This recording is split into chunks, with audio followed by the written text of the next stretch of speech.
Naruto, Force Unleashed by Xnamikaze Cubic. Link to the fanfiction will be in the description. Chapter 4. Turning the Tide. Naruto had met up with the 9 Jounin assault group at the entrance of the base before the sun had even risen. He looked at each in turn before his gaze landed on Kingetsu. Alright team, this will not be your typical mission. We are a group of 10 heading towards an enemy outpost that would most likely have 10 times the amount of men that we do. However, you guys have been briefed on the plan. You just have to concentrate on luring them into the passageway, and I'll take it from there. Naruto paused as he looked over the gathered Jounin again. I want each one of us to make it out of there in one piece if possible. No stupid heroics or any of that glory bullshit. Understand? Hi Taicho. Captain. They chorused as one, causing Naruto to smile slightly under his helmet. He turned around and vanished in a blur, which was quickly followed by 9 other blurs. After an hour of continuous running, the group finally arrived at the outskirts of Shiryu village. Naruto expanded his force awareness and could sense a rather significant amount of troops in there. He pulled out a piece of paper with the layout of the village on it.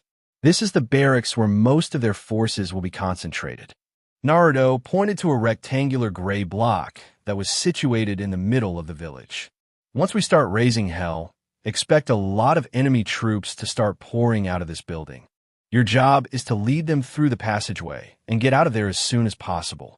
I want 2 Jounins to volunteer for straggler duty, as we cannot be certain that every enemy leave the village. So once the others have lured out the majority, I want 2 of you to infiltrate the village and take out any remaining enemies in there. Naruto saw Kingetsu and another Jounin raise their hands. I expected that from you. What's your name? Ryujui Hei's Taicho. Hei shook Naruto's outstretched hand. My Kekiite Jinkai allows me to literally bend water to my will. Interesting ability, Hei's. Alright, both you and Ken are on straggler duty. I want both of you to cover each other's flanks. The rest of us will move to assist you once our plan is accomplished. Naruto said and used his hand to signal for them to move out. Katan, Gakaki no Jutsu, Fire Release, Grand Fireball Technique. Several of the Jounins shouted as huge balls of fire slammed into random points of the village as Naruto watched from his perch in a nearby tree. Perhaps I should have reminded them that we want this place in one piece. Naruto mused aloud as he watched a gigantic water dragon smash into a building and collapsing it. As predicted by Naruto, enemy troops started pouring out of the barracks and into the streets. Jutsus, kunais, and shurikens were flying through the air as both sides struggled to get the advantage. Suddenly the rebels started to pull back towards the narrow pathway. Upon seeing their enemy fleeing, Yagura's forces roared in victory and began to chase the fleeing rebels through the passage. Guess that's my cue, Naruto thought as he held out both his hands and started to push them together and downwards at the same time. Sweat started to drip down his face as he struggled with some unseen forces and continued to try and push his hands together. The rebels had made it out the other side of the passageway when they heard a loud rumbling sound coming from behind them. They turned around only to see the most amazing thing in their lives. The vertical cliff faces had started to crumble and eventually started an avalanche that buried the entire group of advancing enemy forces. Naruto was panting heavily as he slumped back against the trunk of the tree he was in. He grinned as he saw what he had accomplished. Kingetsu and Hei's had their jaws hanging off the hinges when they saw their captain bring down 2 cliffs made of solid rock with just some gestures of his hands. What the hell is he? Hei's asked in awe before he was slapped on the back of his head by Kingetsu. Ouch! What the hell, man? No idea what the hell he is, but I'm just glad he's on our side. Now, in case you have forgotten, we have a job to do. Kingetsu grinned with his shark-like teeth as he jumped over the fence while drawing his katana at the same time. Hei sighed before he jumped over the fence as well. He landed on the opposite side and saw Kingetsu already rushing towards the barracks. Wait for me, you moron! Hei shouted as he took off after Kingetsu, who had already decapitated the poor fool who thought it was safe to stick his head out the barracks door. He saw another Chunin heading for Kingetsu's back as he was too occupied fighting with another Jounin. Hayes quickly summoned water from a nearby puddle and launched it in the form of a spear right through the Chunnin's chest. A few minutes later, Naruto and the rest of the Jounins sweat dropped in unison when they returned to the village to find King Getsu sitting on a pile of dead enemies while sipping from his water bottle. "I see you guys handled it perfectly well without our help." Naruto deadpanned as he surveyed the area. A few buildings destroyed by the surprise attack, but nothing too serious. He then looked at his team to see if any of them required medical treatment. Kingetsu and Hayes were fine, while the rest only had shallow cuts and slightly singed clothes. "Great job, guys. Looks like we managed to secure a victory without losing any men today." Naruto congratulated them. "That's great and all, but mind telling us how you managed to bring down 2 cliffs just by gesturing with your hands?" Kingetsu asked, causing Naruto to blink and look around at the curious faces. "It's simple." He waited until the Jounins were starting to lean eyes slightly. "It's my bloodline." Cue multiple face faults at the simplistic answer as Kingetsu jumped back to his feet immediately and pointed a finger at Naruto. "You expect me to believe there's a bloodline out there that allows you to do that kind of shit?" "Yes," Naruto replied, simply causing everyone a sweat drop. "Now if you guys are done interrogating me, we have to inform Mei about our victory here." Rebel Command Center, Mei-sama. Mei-sama. We just received a letter from Revan that they had successfully captured Shiryu Village without losing any of our own forces while the enemy had lost their entire force station there. A Chunin announced after bursting into the command room. "That's excellent news. Ayo, I want as many available troops as possible to go and occupy Shiryu Village as soon as possible." Someone write a reply that states, "I want Revan back here immediately." Mei shouted out orders as everyone scrambled to comply. "I knew I made the right choice in trusting you, Naruto-kun. Hopefully with you helping us we might be able to win this war," she thought to herself.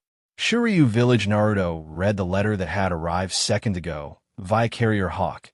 He turned back to the group of Jounin to address them.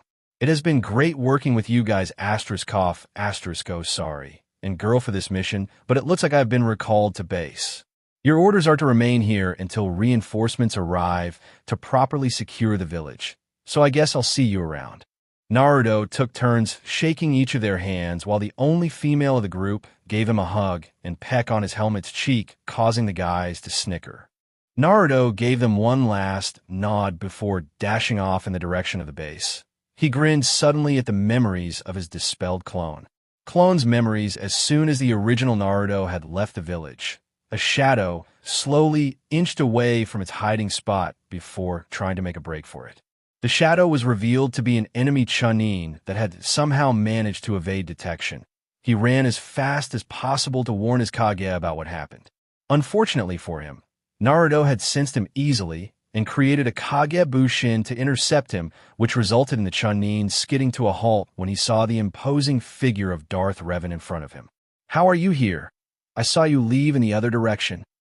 The man exclaimed in fright as he tried to look for a possible way out. Revan merely held out his hand with a grasping motion, causing the Chunin to suddenly start floating off the forest floor. The man panicked as he struggled to break free of the Force grasp. "How are you doing this?" The man shouted in fear as he failed to break free. "It won't matter to you, since you won't be alive long enough to tell anyone. Now you will tell me everything you know about Yagura's forces." Naruto growled as the man suddenly laughed. "Ha ha, and what makes you think I will tell you that? You will tell me everything you know about Yagura's forces." Naruto pushed as much force power as possible into his suggestion. "I will tell you everything I know about Yagura's forces." The man's will broke under Naruto's control over the force.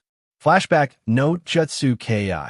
Apparently the Chunin had a lot of information regarding Yagura's forces, from troop number to the deployment schedule for the coming week. This information would be vital for planning ambushes as well as making plans for the future. Naruto had granted the man a quick death by snapping his neck. Naruto had finally made it back to the base to find Mei waiting at the entrance for him. He grinned under the helmet as he strode towards her. "Mission accomplished, Mei-chan." Naruto saluted playfully as Mei chuckled. "I have to say it's a job well done, Revan-kun." Mei replied using his alias, as there could be people listening in. Do you have anything you wish to report?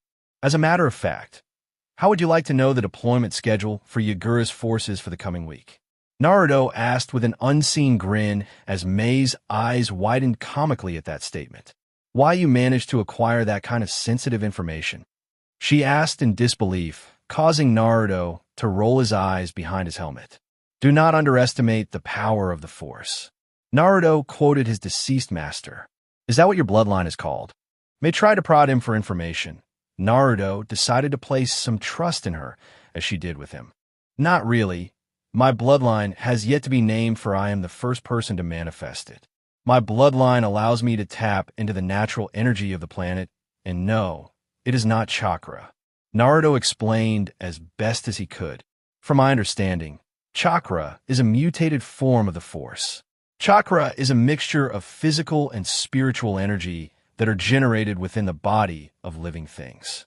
However, the Force is the energy of a universe. It surrounds everything and binds us together, from plants to humans to the very planet itself. The way you describe it makes it seem like you can do anything with it. Mei concluded from the explanation. Well, not everything, but almost nothing is impossible when you are a master of the Force, which I am only an adept at it. Naruto sighed as he reminded himself that he had more training to do. Interesting. Now, what was it about Yagura's deployment plans? Mei shifted the conversation back on track. Well, I didn't know he's planning a few strike runs here and there, mostly to trick you into keeping your forces thinned out. However, his real plan is to lead his entire army to march on this very base. Naruto drew on a piece of map of Mizu no Kuni, circling the places he had pointed out. That means... Mei paled as she realized what would happen if Yagura were to lead his army straight for their base. Yes, it means he's going to end this war with one final decisive strike. He still thinks that he has the element of surprise that is something we can use to our advantage. Naruto said as he tapped his chin repeatedly. Shouldn't I recall all our forces to the base in this case? Mei asked in concern. Definitely not. That would just tip him off that we know what he's planning. Naruto trailed off as he examined the map further. This open plain between the two forces. Yes, that would work perfectly. What is it? Do you have a plan? Mei asked as she looked at the map as well. Not only do I have a plan, but this plan is going to turn the tide of this war, if not end it. Naruto waved his hands excitedly. Then I expect you to have the details of this so-called plan ironed out by tomorrow, so you can debrief the entire base on what course of action you want us to take. Mei told him. It will be done by tomorrow morning, Mei-chan. Naruto rolled up the map and sealed it into a storage seal on the inner side of his cloak. Good. I have some routine checkups to perform now. Would you be interested in joining me? Mei asked with a slight blush. Who in the right mind would decline an invitation to spend time with such a beautiful woman? Naruto smirked when he saw Mei's blush increase in intensity. The first stop is the canteen to grab something to eat, and we will make our way from there. Mei said once she had her blush under control again. Naruto nodded his consent as he walked side by side with her to the mess hall. He heard snatches of conversation along the way. Hey, see that armored guy beside our leader? A Chunin nudged his friend walking beside him. Of course I do. What's the matter? I heard that he was the leader of the 10-man team that had secured an enemy outpost and wiped out the entire force station there without losing any men. No way. That's the guy that I've been hearing about. I won't want to get on his bad side. I heard he had almost killed a Jounin without even touching him. I agree, man. I heard the rumors that said he managed to collapse 2 cliffs just by making hand gestures. Seems like someone is becoming quite the star around here. Mei whispered so other people wouldn't overhear. What can I say? When I do something, I do it to the best of my ability. Naruto shrugged his shoulders uncaringly as they continued walking. Oh really? Tell me, Revan Kuin, does that motto apply to the bedroom as well? Mei cooed seductively. Wouldn't you like to know, Mei-chan? Naruto countered instantly, causing Mei's brain to run through several scenarios that left her panties slightly damp. Naruto had a small grin under his helmet that he had finally gotten the last say against the auburn-haired female beside him. Konoha's council chambers. Mizuki, you better have a good reason for asking us to gather here today, or it's going to be your head on a platter. A fat merchant grunted as he plopped down into his seat. I agree with him, and why isn't the Hokage here? Hyuga Hayashi sat with his arms crossed as his pupilless eyes gazed upon the form of Mizuki standing in the middle of the chamber. I apologize, esteemed members of the council, for gathering you here today, but I assure you that it is for the betterment of Konoha. And as for why Hokage-sama isn't here, that is because this meeting does not require his presence, so I did not want to distract him from his work. Mizuki grinned inwardly as the council members seemed to settle down after his explanation. So for what purpose have you called us here, for boy? An old, bandaged man by the name of Shimura Danzo asked as he tapped his cane impatiently on the wooden floor. Dear council members, I am sure all of you remember the night we lost the majority of the Uchiha clan to Uchiha Itachi's rampage. Mizuki began as a murmur broke out through the chamber. I believe that we may begin the restoration of the great Uchiha clan faster than we had imagined. Please elaborate on what you mean by that, Mizuki-san. Akimichi Chuza inquired politely. Since Sasuke-san is still not of the correct age to begin repopulating the Uchiha clan, I suggest we start with Mikoto-sama first, as she is still of the prime age to give birth. Mizuki replied, which immediately caused Inuzuka Tsum to burst out of her seat. How dare you try and make my friend a breeding factory for a clan of thieves? Tsum shouted in outrage, barely controlling herself from tearing the man into tiny shreds. Inuzuka-sama, I didn't mean it like that. Mizuki stammered slightly, as he didn't know that Mikoto had a friend on the council. Then tell me exactly what you meant when you said that. Tsum snarled, but had sat back down in her chair, causing Mizuki to let out a mental sigh of relief. I meant that she should remarry soon and have kids. That way we can ensure that the Sharingan does not die out completely should anything happen to either Mikoto-sama or Sasuke-san. Mizuki said, And who exactly is she to marry, huh? You. Tsum growled lowly, as if warning him to try anything funny. If she does not find anyone to marry by the end of the coming week, then why shouldn't I marry her? Mizuki countered the statement, causing more discussion among the council members. Troublesome. If she were to find someone else to marry before then? Nara Shikaku asked before Tsum had another outburst. Then she would bear that man's children and marry him. Simple as that. Mizuki replied a little unsurely this time. Shall we pass a vote on this, then? Maidam Hamura asked. The Inuzukas do not accept such a ridiculous request. Tsum growled. The Nara clan also object this request. Shikaku said in a bored tone. The Akimichi clan does not support your decision. Chuza said. The Hyuga clan does not support this request. Hayashi said, but for the reason that he didn't want the Uchiha clan back. The Yamanaka clan objects as well. Inoichi said, the Aburame clan does not support this request. Shibi said in his usual monotone voice.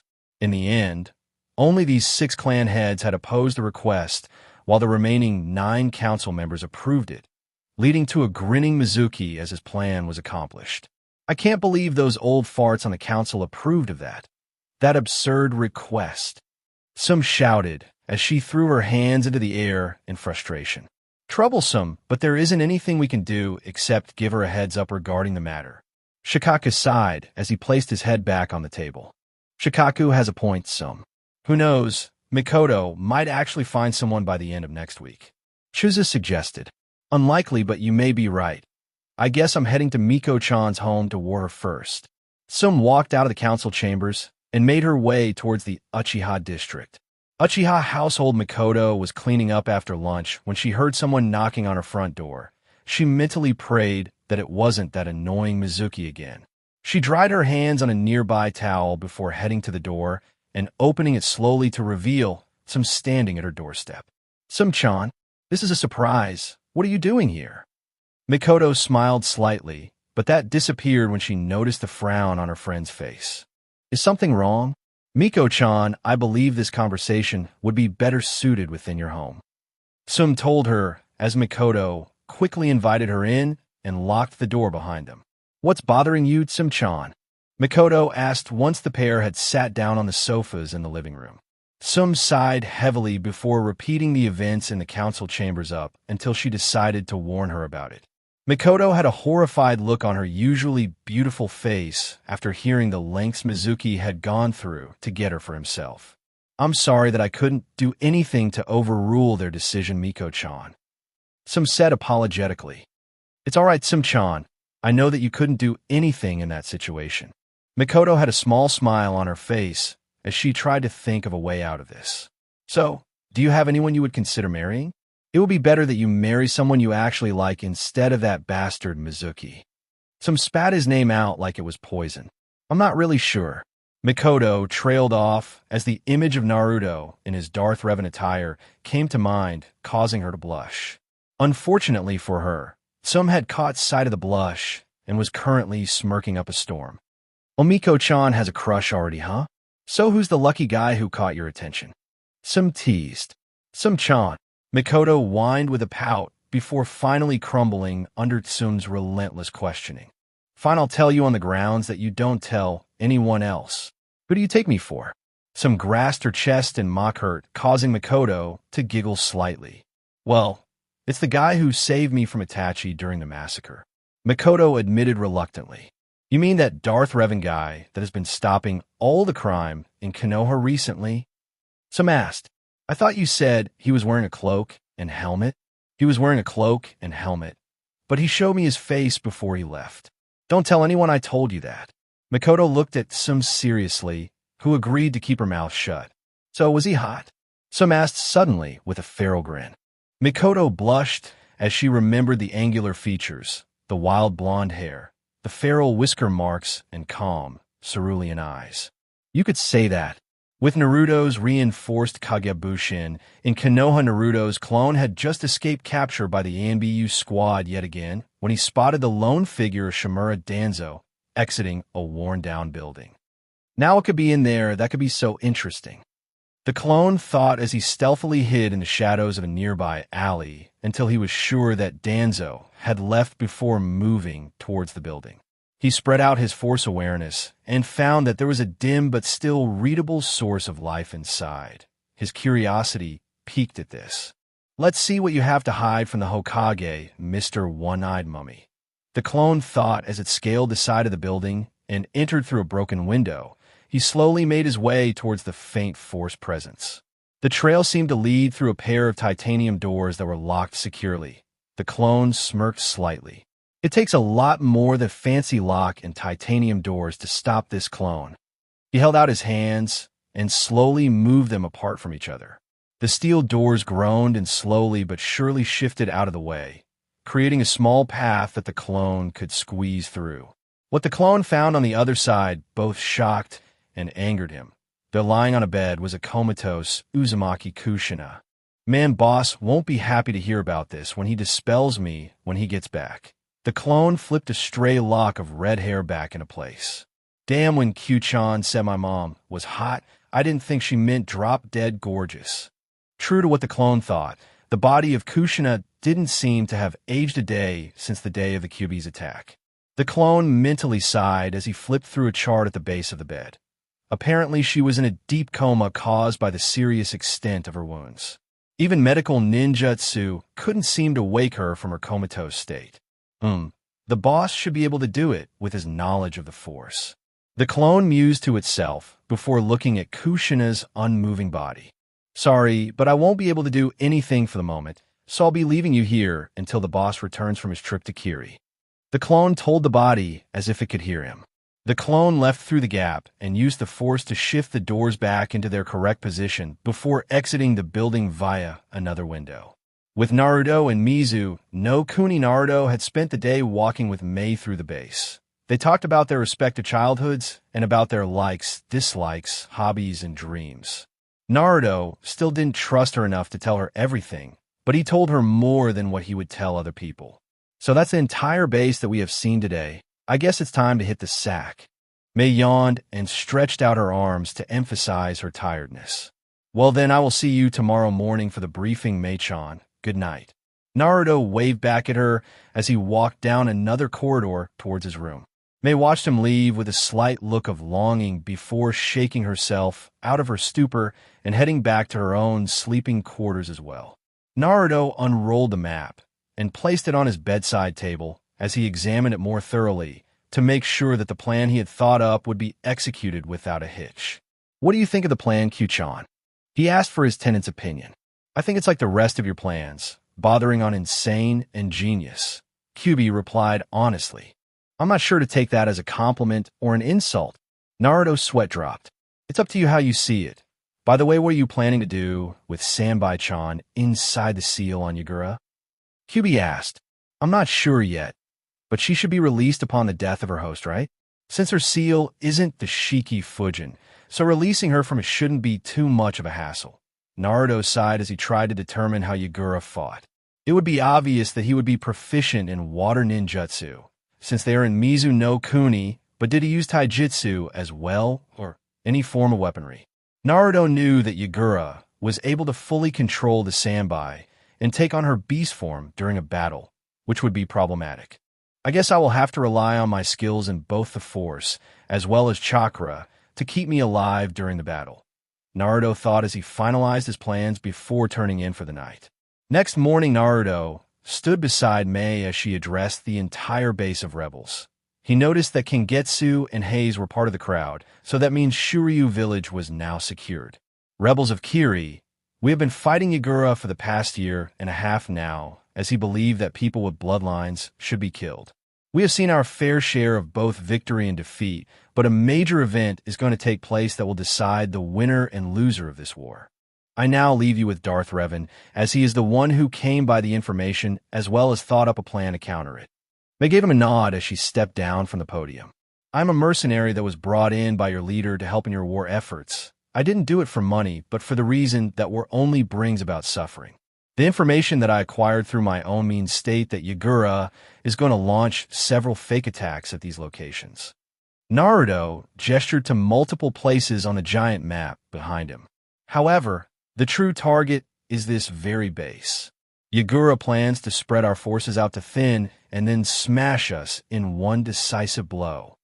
Muttering started to break out among the crowd when Naruto had told them about Yagura's true intention. Many people started to question their chances in winning the war. But Naruto paused as he gave the crowd time to settle.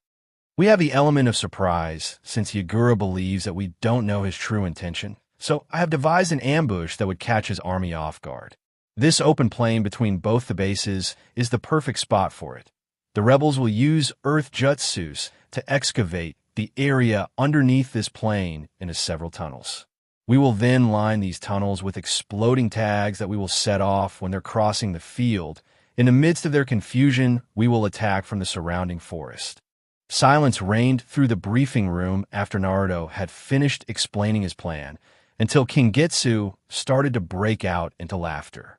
"Ha ha, another crazy plan, Revan?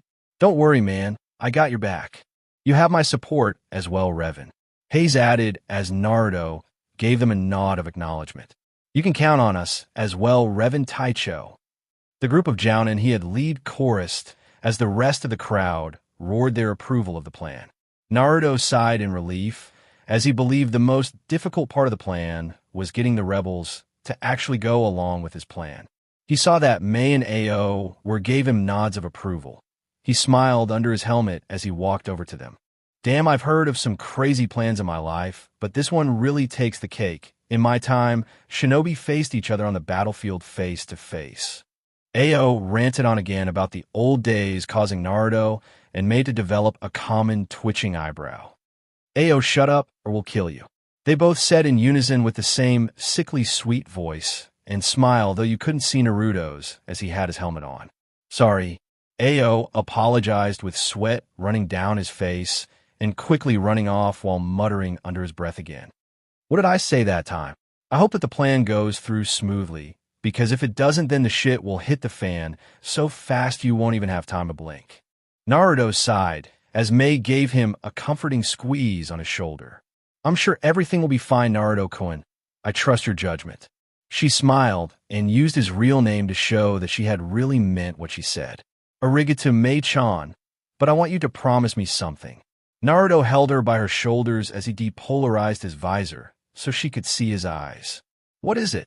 Mei asked, slightly nervous since she had never seen Naruto this serious before.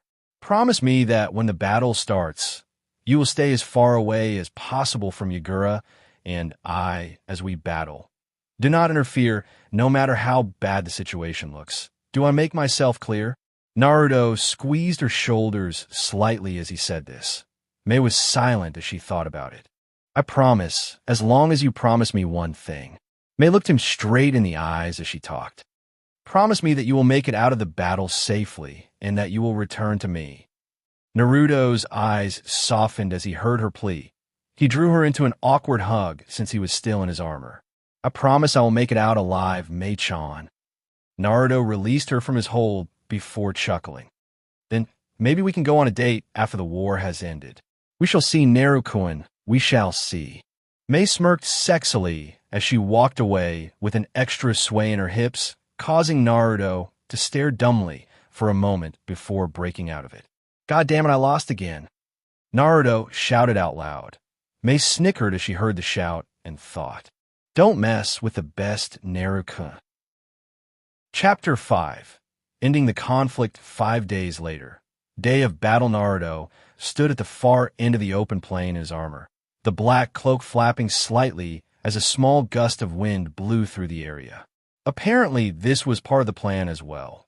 He was to make sure the army stopped in the opportune spot where the maximum amount of casualties will be inflicted by the exploding tags. With the small amount of rebels that actually use earth element techniques, the tunnels had taken him 2 whole days to excavate with small breaks for meals. On the 3rd day, the tunnels were lined expertly with exploding tags, but these weren't normal tags. Naruto had used his rather impressive knowledge regarding Fuinjutsu to maximize their blast potential, making sure to take out more enemies with the blast radius. Spreading out his force awareness, he could feel Mei's presence in the dense jungle foliage towards the east of the open plain. Naruto knew the enemy won't be able to sense them since he had placed some chakra suppressor tags around the ambush area to make the rebels' chakra signature nearly unreadable. "Let's see where the advancing army is," Naruto thought as he pushed his force awareness further out across the open plain. Just as he was about to reach his maximum range, he felt it. A large group of force presences moving in sync towards him. Yagura was the one in front, as his force presence had a double layer to it. Naruto found out that all Jinchurikis would have a double layer feel in the force to him, the inner presence being the Biju, while the outer presence is the host. After a few more minutes, Naruto saw the approaching army with his own eyes and saw the look of surprise and confusion on many faces due to his presence. He waited until they were in the best position before he held out a hand to signal that they stop in their tracks.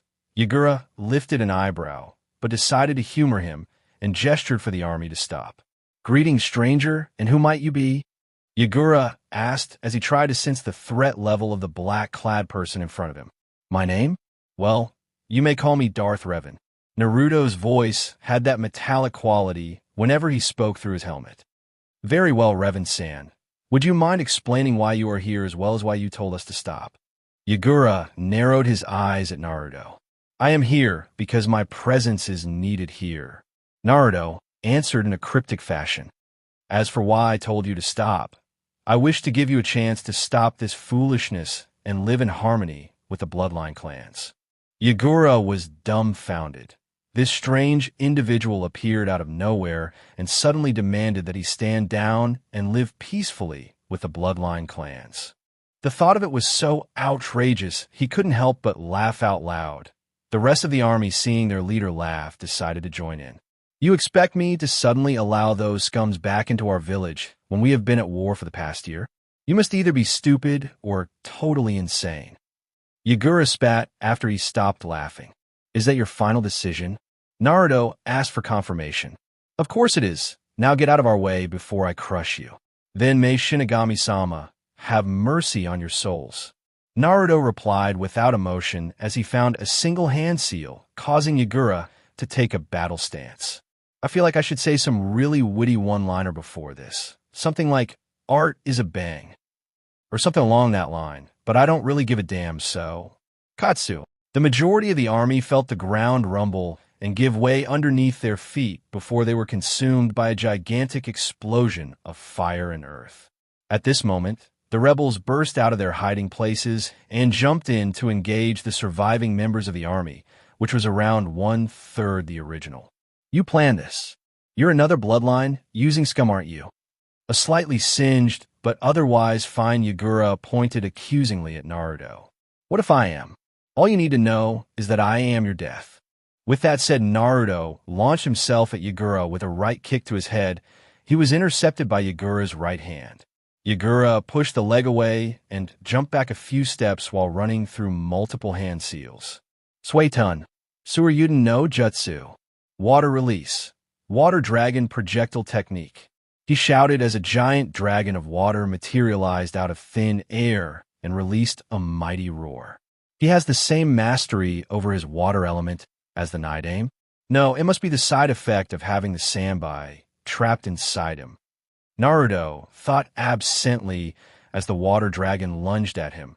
He formed a grabbing motion with his hands, causing the water dragon to halt in mid-flight. Yagura felt his eyes widen when he saw the armored ninja gesture some more and send the water dragon right back at him. How did he do that? Is he a member of the Ryujui clan? No. Even they can't wrest control of water jutsus from an expert water user such as myself. Also, I didn't sense any chakra usage when he did that, Yagura thought after he had jumped out of the way of his own technique. He ran through several more hand seals and took a deep breath. Suiton Tepidama, water release, gunshot. He spat out 3 consecutive balls of water, each with the diameter of a full-grown adult.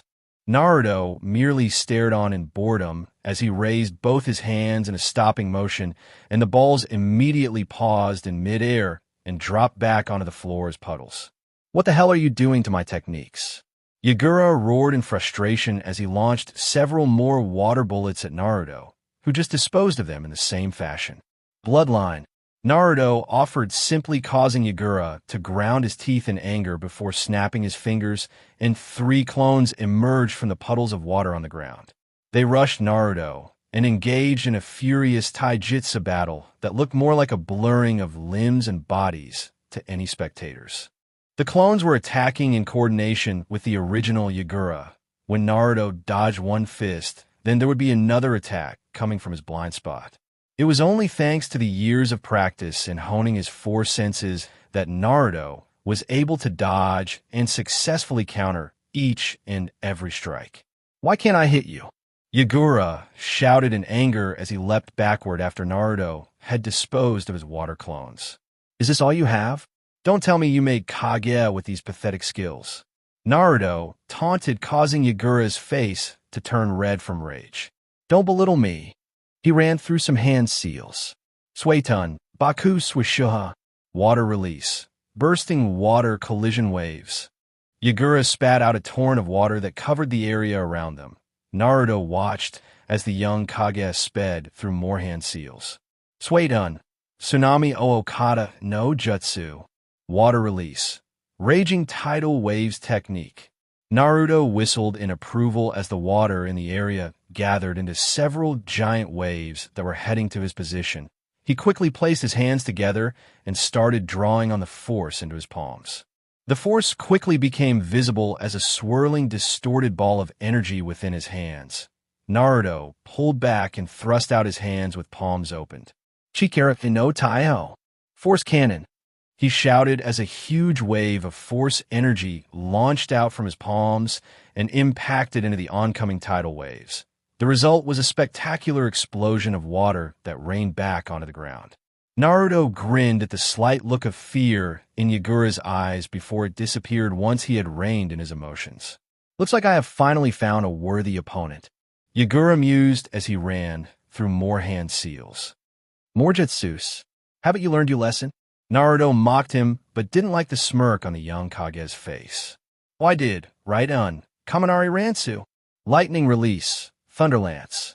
Yagura's smirk increased as he heard the armored figure cry out in pain as the jutsu hit him. The technique was meant to pierce, but it looked like the armor blocked it. Son of a bitch. I didn't know he could use lightning techniques. Naruto panted. Though the armor stopped it from piercing him, it also acted as a conductor and shocked his entire body. You shouldn't have gotten cocky, Naruto. Your force awareness would have normally sensed that attack coming, but you allowed your confidence to get the better of you. Kyuubi chastised him from within the seal. I know, Kyuchan. Naruto sighed mentally. Okay, no more fooling around with this guy. Time to get serious. Mei had heard Naruto's cry of pain and turned to see his smoking form crouched in the water. She almost ran to help him, but bit her lip when she remembered what she had promised. She took one last look at Naruto's rising form before turning around and leaping back into the battle. She would place her trust in him once more. Guess I got a little overconfident there. Naruto coughed slightly as he dusted himself off before running through some hand seals. Yagura saw this and ran through his own. Futon de Tapa. Wind release. Great breakthrough. Sueton de Tepidama. Water release. Great gunshot. The two techniques clashed in the middle and exploded in a spray of water and mist. The two combatants burst out of the mist and engaged once more in a taijutsu match. Naruto caught a right hook and countered with a high kick to Yagura's left shoulder, but was blocked by his left arm. Naruto grinned as he pulled his left hand back and thrust it directly into Yagura's chest and released a powerful force push that knocked Yagura back a fair distance. Yagura coughed out a few drops of blood as he got back to his feet, only to see an armored fist make contact with his jaw that sent him flying into the air. Naruto used a force-enhanced leap to jump up to his aerial opponent and delivered a series of powerful blows before force blasting him back into the ground. Yagura groaned as he pulled his battered body back up as Naruto landed back on the ground. He quickly formed several Mizu bushins to buy himself some time to catch his breath. Naruto raised a hidden eyebrow as he created several Kage bushins of his own without hand seals to deal with the water clones. Yagura, I'm giving you one last chance to step down from your position as Mizukage and leave peacefully. Naruto offered to the panting Kage. You can go and die. Yagura panted out before a huge amount of Yuki burst out of his body and his wounds and bruises started to heal. I'm not done yet. Let me give you a taste of my true power. Yagura screamed in insane laughter as the Yuki surrounded him completely in the tailed beast cloak with two chakra tails swishing behind him. Shit, this just got way harder. Naruto cursed as he dodged an attempt to claw his head from his shoulders and leapt over a dual tail sweep that threatened to knock him down. Stay still, you little shit, so I can kill you. A demonic version of Yagura's voice exclaimed. That's not exactly the best offer I've heard, so I think I'll pass. Naruto deadpanned as he avoided an extended Yuki claw. Naruto retaliated with several force-enhanced punches and was glad that he was wearing armor, or the Yuki would have burned his hands. Yagura coughed as each punch connected with his chest. He created several more Mizu bushins with the tailed beast cloak surrounding them. Naruto cursed more colorfully as he began to dodge for times the amount of Yuki claws and tails. He soon started to get pissed as the assault didn't seem to let up. Okay, fuck it. I didn't want to use them, but you just pissed me off. Naruto shouted as he unsealed both his lightsabers, which he had named. The black blade with red glow he had named Shinku no Kage, Crimson Shadow, while the white blade with black glow he named Ten no Kage, Heaven Shadow. Yagura felt fear rush through his system for some reason when he saw the armored ninja ignite two energy blades that looked like the Raijin sword of the Nidaime Hokage. He quickly sent his clones in to attack while he ran through some hand seals to prepare for a jutsu. Naruto leaned to the right slightly as a Yuki-covered hand shot past the spot his head occupied a second ago. He swung his lightsaber in a rising slash and felt some resistance from the Yuki cloak before he slashed through the clone and it dissolved back into water. So, the Yuki is able to offer some form of resistance, eh?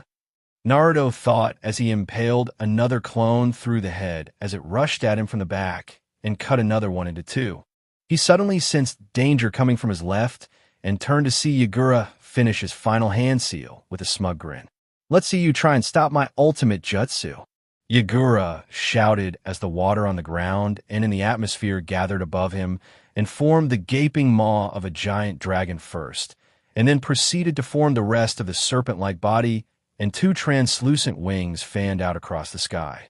The fighting across the area paused for a moment as everyone stared slack-jawed at the colossal dragon of water. Nobody had ever seen Yagura use this technique before. Suetun, Kashitsus where you know, Saisha Hondan. Water release. Final judgment of the Imperial Water Dragon. Yagura shouted in maniacal glee as the massive dragon flew up into the sky and with a roar dive-bombed in a spiraling fashion towards Naruto. Son of a bitch. Naruto sighed just before the dragon slammed into him and exploded with the force of 100 exploding tags. The force of the impact and the blast caused the water and dirt in the vicinity to kick up in a cloud. No, May whispered as her face paled when she had seen the devastating technique smash right into the boy. No, man who had managed to capture her heart despite only being around her for a week or so. The rebels all paled as they saw their only hope of defeating Yagura get struck by the massive water dragon, while the Kiri army cheered for their leader's victory. Yagura himself was panting heavily since that jutsu used almost all of his chakra that he had left. He laughed in triumph until a voice sounded across the field. "What's so funny, you piece of shit?" The demonized metallic voice asked as the smoke cleared to reveal Naruto standing there. His armor was badly damaged in places. The shocking thing was the tailed beast cloak covering his entire armored figure, and it seemed to be repairing the damages made to the armor as well. The Yuki formed two rabbit-like ears atop his head and two swishing red Yuki tails behind him. "Why, you're a host too?" Yagura shook in fear as he knew only one Biju who had that appearance. The strongest of them all, the Kyubi no Yoko. "Why, yes, I am surprised. I didn't even plan on using Kyuchan's Yuki, but I probably wouldn't even be standing here if I didn't use it. Damn, that jutsu packed plenty of power. Great job creating it." Naruto growled, but Yagura was too afraid to notice the affectionate way Naruto addressed the Kyubi. "I can't believe you took that head on and can still move. What are you? A monster?" Yagura stepped back slightly as a huge wave of killing intent burst out of the demonic armored figure. "You have a nerve to call me a monster? You, who killed hundreds of innocent men, women, and children just because they possessed a Kekkei Genkai? No, Yagura, it is you who are the monster, and your time has come." Naruto snarled as he pointed Shinku no Kage at him. "No, never. I refuse to lose to you. I am the youngest to ever make Kage in history. I won't lose to you. Feel my power." Yagura roared as he transformed fully into the Sanbai no Kaede game, causing all fighting to cease as everyone turned and fled the area for fear of being caught in the crossfire. Mei was at first elated when she saw Naruto emerge from the attack relatively unharmed, but that turned into fear as she saw Yagura take on his most powerful form. She wanted to stay and support him, but knew that she would only get in the way. This was a fight between two beings of great power, and she could only hope Naruto was the victor. "Damn, that a big turtle." Naruto deadpanned as he looked up at the gigantic three-tailed turtle that Yagura had transformed into. The transformed Yagura let a sonic roar that would have sent Naruto flying like the trees around him had he not applied chakra to his feet. Naruto was forced to leap to the side as a gigantic armored tail smashed into the ground he was previously occupying and jumped again when another tail headed for his position. The final tail shot at him while he was airborne. He twisted to the side and grabbed onto the tail as it shot past him. He pulled himself up onto the tail and ran down on all fours as he tried to get to the head. Yagura shook himself to try and dislodge Naruto from his back. "Wow, down boy," Naruto joked as he held onto the shell with his Yuki claws and shot off toward the head while dodging the three swinging tails that threatened to knock him off. Upon reaching the head, Naruto ignited both his lightsabers again and spun them around once. "I said down." Naruto roared as he plunged both lightsabers up to their hilts into the armored head of the transformed Yagura and then pulling them out and force leaping back to the ground. Yagura let out a roar of pain as the giant turtle stumbled backwards before focusing a hateful glare at the Force user. Yagura gathered water and chakra into his mouth before launching 2 spheres of water straight at Naruto, who quickly used the force to knock them off target slightly. "I'm done playing a fool with you," Naruto growled as he turned off both lightsabers and resealed them into their respective storage seals. He concentrated and called on as much force power as possible to gather in and around him. The dirt kicked up as a blue aura spiraled around his form. Yagura could sense his growing power and quickly launched all 3 of his tails at him in a bid to stop him from gathering more power. "Too late," Naruto whispered as he held out both hands in front of him and caught all 3 tails in a force grasp and pushed them back to Yagura. He then used the force to grab the turtle's head and slam it repeatedly into the ground, causing it to go into a slight daze. Naruto raised both hands to his shoulder height, causing all the kunai, shuriken, rocks, and even trees in the area to levitate off the ground. He gestured towards the gigantic form of Yagura, and immediately all of those objects shot off as improvised projectiles that pierced, cut, smashed, and impaled him. Naruto breathed in deeply and exhaled as he fought to lift his arms, as if there was a great weight on them. Both sides watched on in awe as the massive turtle was lifted into the air inch by inch. Naruto was starting to pant as he inverted Yagura so that his head was pointed at the floor and slammed it into the floor once, twice, and one final time before he let the body fall to the ground. Yagura let out a sound that was in between a growl and a groan as he hauled his giant turtle form back to its feet. He once again charged chakra and water into his mouth. Naruto frowned when he saw this and lifted out his right hand in a closed fist, causing Yagura to be unable to open his mouth. With nowhere to go, the condensed sphere of water chakra exploded inside the unarmored mouth of its user. The giant turtle started to choke on the water before managing to hack it all out. He turned to face his opponent.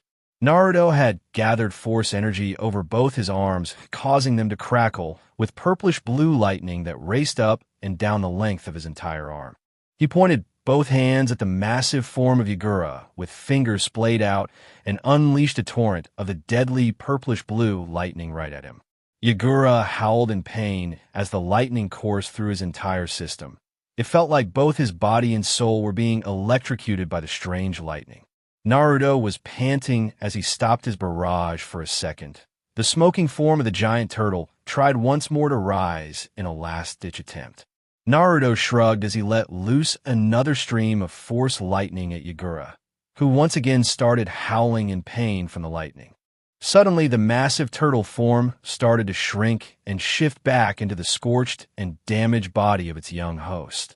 Naruto extinguished the lightning on both his arms and walked towards the body. Yagura noticed from the corner of his eye the approaching form of the armored individual and smiled slightly. Naruto was confused as he saw the smile. "Why are you smiling?" Naruto asked, his voice having turned back to normal after he reined back in Kyuubi's Yuki. "You asterisk managed to asterisk break the hold asterisk the Jinjutsu had on me." Yagura coughed out, causing Naruto to gasp in surprise. "I was right. Who placed this Jinjutsu on you? It has to be someone strong since you couldn't break free of it and no one noticed it." Naruto's hand glowed green with healing chakra, but was stopped by Yagura's hand. "Stop asterisk, I will tell you asterisk the name of this person asterisk. Just promise me asterisk one thing." Yagura wheezed. "All right, just let me heal you first, Naruto was interrupted by Yagura. "No asterisk, it's all right asterisk. I can't face my people asterisk after what I've done." He rasped out as a frown appeared on Naruto's face, but he accepted the dying Jinchuriki's wish. "I want you to asterisk find someone strong asterisk to lead Kirigakure after asterisk I'm gone. Someone like asterisk Terumi may asterisk yes, she will make a fine leader." Yagura smiled slightly. "I will make sure of that." "Now, who was it?" Naruto asked again. "His name asterisk is Uchiura," Yagura whispered, causing Naruto's and Kyuubi's eyes to widen at the name. Flashback, no jutsu. Q-chan. A 7-year-old Naruto called out after they were done training for the day within his mindscape. Yes, Kit, Kyubi replied as she turned to look at him. Why did you attack the village? Naruto asked. Well, Kit, I guess it's time I told you about it. Kyubi sighed. When your mother was giving birth to you, the seal containing me inside her was at its weakest, and somebody found out about that. A man wearing an orange spiral mask and a black cloak with red clouds on it attacked at the moment of your birth. He held you hostage and forced your father to decide between you or your mother. What happened then? Naruto was entranced by the retelling of the events. Your father chose to save you first, but the masked man had escaped with your mother already. He somehow managed to drag me out of the seal. I was about to attack him when he looked at me with that eye I did not expect to see ever again. Kyubi paused to shiver. The eternal Manjikyu Sharingan. He used the power of that eye to send me into a Genjutsu-influenced bloodlust that caused me to attack the village and your parents. What's the name of the man that did that? Naruto asked with traces of anger in his voice. His name is Uchiha Madara. Flashback no Jutsu Ki. Uchiha Madara. Naruto growled under his breath. It seemed like that guy was behind everything bad that happened in the shinobi world. Yes, asterisk, now do me asterisk a favor. Yagura pleaded. Ask. Naruto replied simply. And it quickly for me. Please. Yagura miraculously managed to not cough during that sentence. Fine. Naruto sighed as he unsealed Shinku no Kage and ignited it. The black blade with red glow sprung to life with a familiar snap hiss. He positioned it directly above where Yagura's heart would be and plunged it straight in. Sanbai no Yagura died, then, with a peaceful smile on his face. There is no death. There's only the Force. Naruto whispered as he resealed his lightsaber. May you find peace within the Force, brother. With that said, Naruto noticed the faint green chakra leaking out of the seal on Yagura's stomach and towards the nearby forest. He smiled slightly, as it seemed his hunch about the Sanbai escaping was proven correct. The Kiri army immediately surrendered after watching their leader die at the hands of the guy who just manhandled him in his Sanbai form. Now was the rebels' turn to cheer in victory as they tied up all the enemy troops and lead them back to the base. A small group of people made their way towards Naruto. Damn, Revan, you just totally manhandled Yagura in his three-tailed state. Kingetsu shouted out what everyone was thinking as Naruto turned around with a chuckle. My real name is Naruto. Just don't go spreading that around, alright?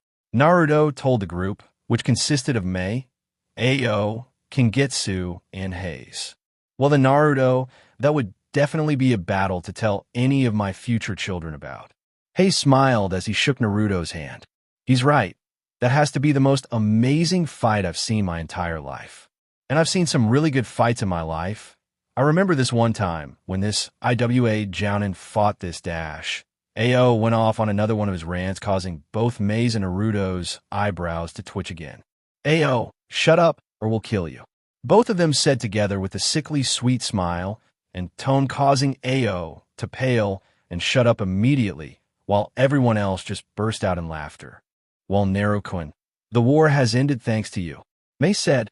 Naruto removed his helmet and revealed his face, causing everyone but Mei to gasp in surprise. You're that young. Kingetsu exclaimed in surprise, once again voicing aloud everyone's thoughts. Yes, I am. Naruto deadpanned at the weird statement. And you can own a Kage-level opponent? Kingetsu waved his arms about, as if trying to get the point across. I train a lot, and eat healthily? Naruto offered jokingly as everyone's sweat dropped. Mei-chan, Yagura wanted me to tell you something. Naruto's tone turned serious. What was it? Mei asked in confusion. He wants you to be the new Mizukage, and he says he's sorry for everything he has done when he was under the influence of the Genjutsu.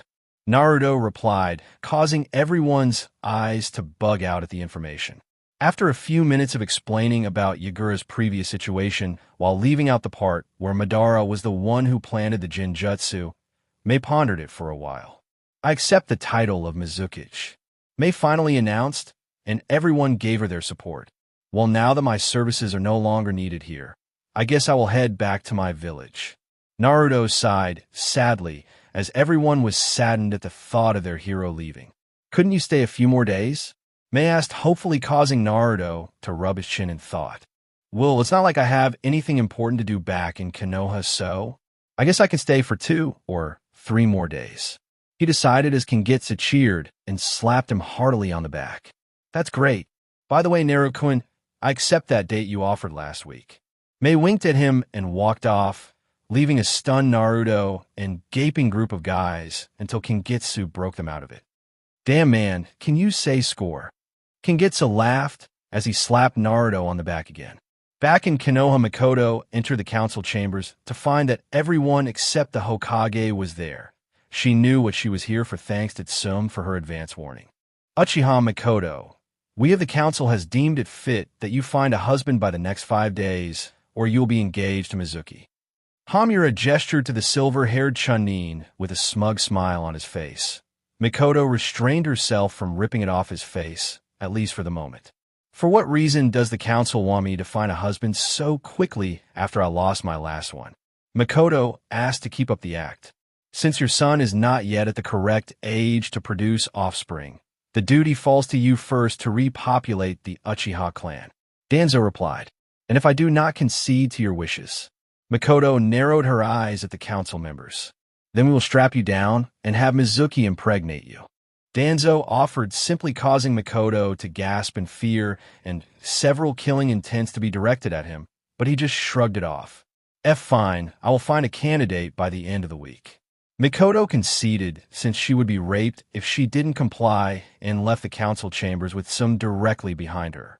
That one-eyed bandaged old bastard better watch himself, because if I don't tear him apart, I know Hayashi will. Tsum growled. It was common knowledge that the current head of the Hyuga household hated rapists with a passion. His late wife had on one occasion nearly been raped by Kumo ninjas when she was pregnant with Hinata. I can't believe the council would go to such lengths just to make sure the Sharingan doesn't die out. Mikoto sighed in disbelief as the duo walked to a dango shop to get something to eat. You going ahead with your plan? Tsum asked as they sat down and ordered 2 plates of dangos. It's the only choice I have. I only hope that he will accept after he finds out. Mikoto said quietly. Don't worry if he is anything like you told me. Then he will definitely accept it. Tsum pet her on the back comfortingly. With Danzo, what is the condition of the patient? Danzo asked the root medic that was just done examining the comatose body of Uzumaki, Kushina. I'm sorry, sir, but she still doesn't show any sign of responding to the medical jutsus we're trying on her. Not even our best medic has been able to get the slightest movement out of her. The root medic reported as he read from his clipboard. Damn it, why aren't any of our methods working? Danzo ground his teeth in frustration as he needed Kushina to be awake so he could use the death of her husband as a means to turn her into an emotionless root member. If that didn't work, he could always lie and say her son didn't survive the sealing as well, but all the planning went down the drain just because she wouldn't wake up. Keep trying different techniques, and let me know if there are any changes. Also keep things as discreet as possible. If Hiruzen, or even worse the Jinchuriki, finds out we have been holding her here, then even Kami won't be enough to save us. Danzo ordered the root medic as he turned to leave the room. Bye will Danzo-sama. The root medic saluted as Danzo left. Some hidden location somewhere. A man with an orange spiral mask wearing a black cloak with red clouds on it tensed slightly. The orange spiky-haired male beside him noticed it. What is it, Madara? The orange-haired male asked. Someone seems to have broken my connection with my puppet. Madara replied in an annoyed tone. Is it that serious of an issue? The male asked with an eyebrow raised. Not really. I expected someone to kill him eventually, but this is way faster than I imagined. Madara admitted as he watched the rain fall outside the tower. So we still move according to schedule. The male turned to look at Madara, revealing a light purple iris with a ripple-like pattern surrounding the pupil. Correct. Have you gathered 10 members like I asked you to Pain? Madara addressed the orange-haired male. I only have 6 candidates so far. Pain replied. Hopefully more promising candidates will appear in time. Yes, all in time, Madara whispered as the pair silently listened to the dripping rain. Chapter 6. Date and feelings, Naruto sighed as he got ready for his date with Mei. Why was he sighing when he had a date with one of the most beautiful and sexiest females in the elemental nations? Well, that's because Kyuubi has been refusing to talk to him after he had informed her that he was going on a date with Mei, and he didn't know why. Clueless. Why has Kyuchan been ignoring me since I told her about my date? Naruto thought sadly as he missed conversing with the beautiful red-haired demoness sealed within him. Was it something I said? Naruto sighed again as he looked at his reflection in the mirror. He was wearing a black t-shirt with a matching pair of black jeans.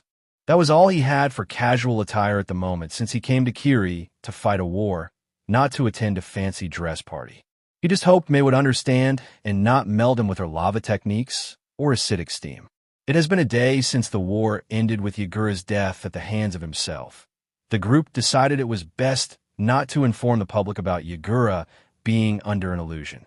The Kiri army had quickly pledged their loyalty to Mei, the new Mizukage, as they didn't want to anger the guy who trashed a Biju. So repair works have gone underway with both the bloodline clans and non-bloodline clans working together like they were supposed to. Naruto's presence as Darth Revan ensured that.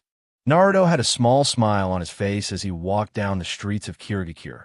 While repair works were far from being completed, the village definitely looked better than it had during the war. As he walked towards the general direction of the building that Mei was temporarily staying in, the people on the streets waved a cheery greeting to him with smiles on their faces. Despite his initial protests, Mei had somehow convinced him to show Kiri the true face of their savior. At first, everyone was shocked to see such a young face behind the menacing helmet of Darth Revan, but that quickly changed into cheers of admiration and thanks.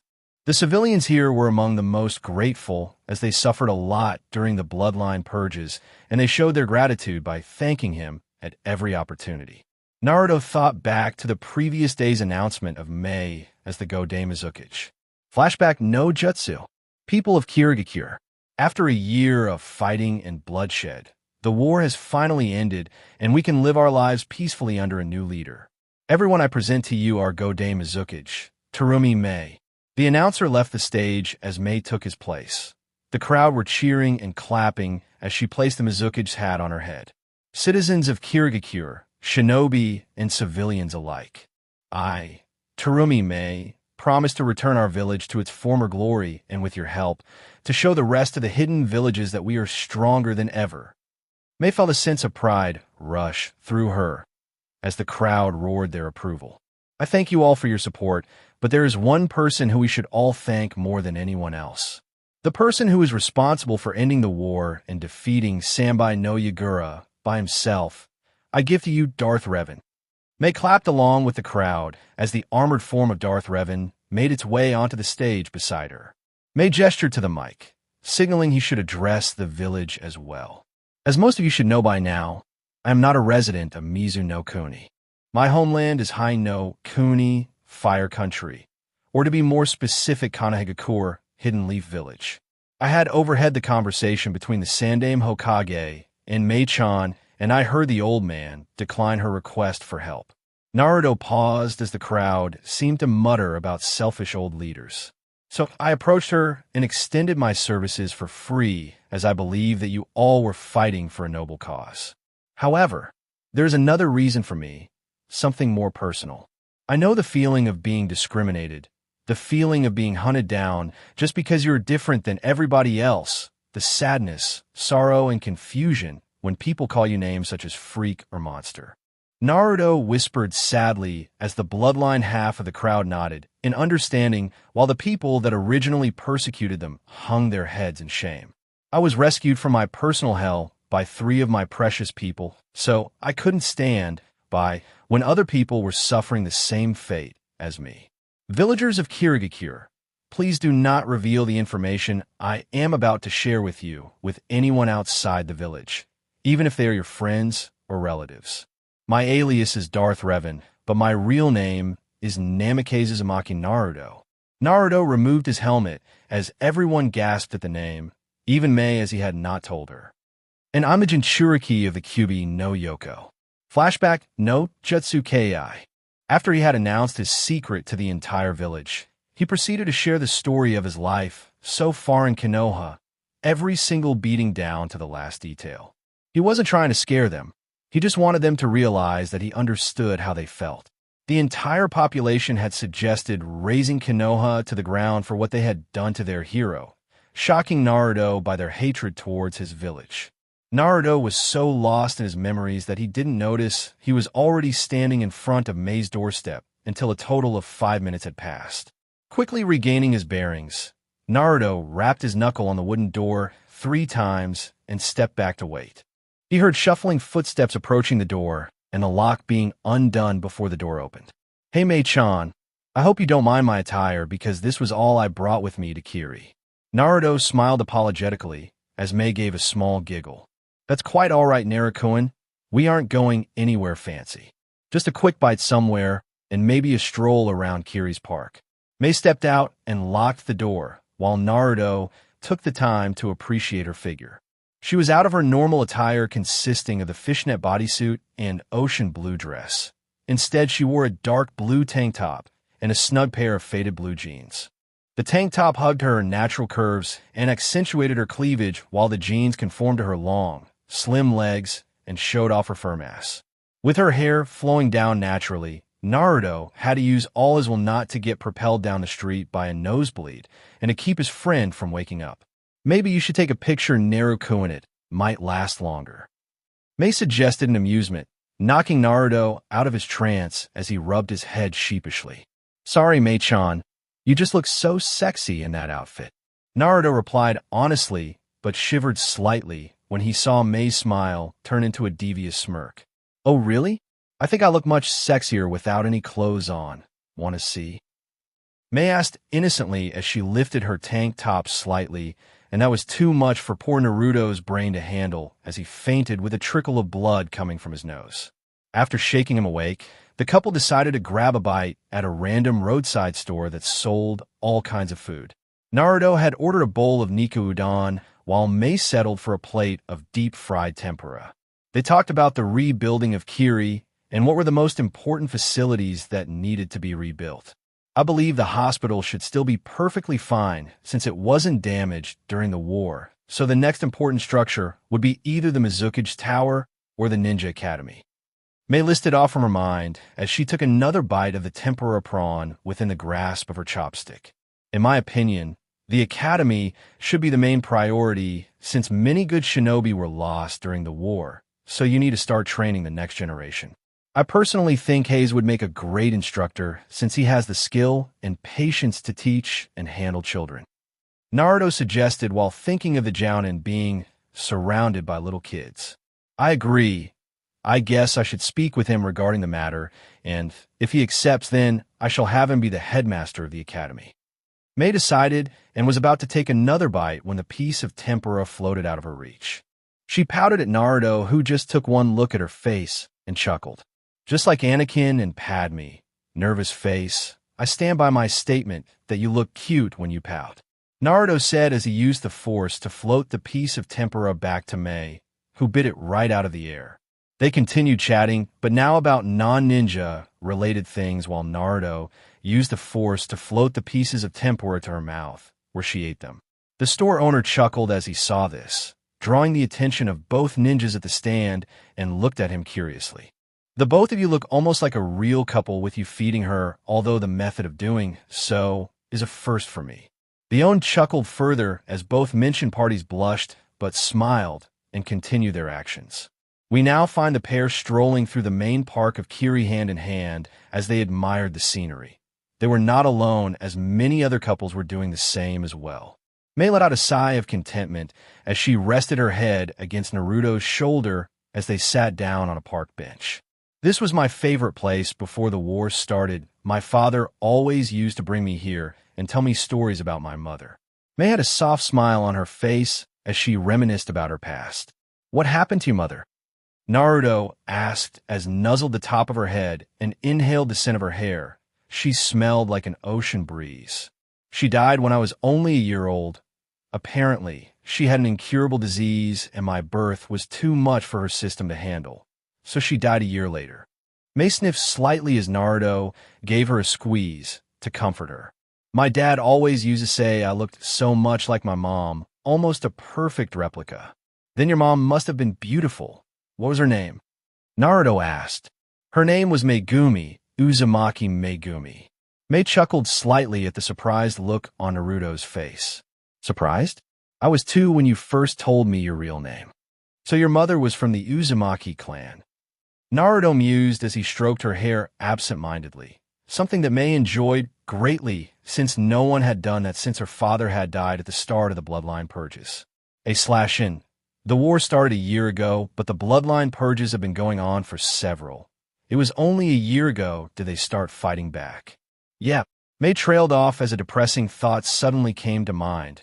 Naruto immediately noticed the change and inquired about it. Hey, what's wrong, Mei-chan? It's just, this has been great, Naruto. The most fun I've had in a while, but Mei bit her lip as tears threatened her vision. Come on, whatever it is, you can tell me. Naruto tried to coax it out of her and finally succeeded. You're going back to your village, and I might never see you again. Mei blurted out, suddenly causing Naruto to go wide-eyed. Baka, is that all you were worried about? I can come see you anytime I want. Do you honestly think anyone could stop me? Naruto tilted her head upwards as he spoke to her. You really mean it? Mei asked hopefully as Naruto gave her a small smile. How about I show you? Naruto whispered as he closed the gap between them and captured her lips in a soft but firm kiss. Mei gasped lightly but quickly melted into the kiss and returned with as much vigor. She pouted slightly as he pulled away. Does that prove my sincerity? Naruto kissed her on the forehead this time as she let out a small giggle. It certainly did. Still can't grasp the fact you're 8 years old, though. Mei admitted.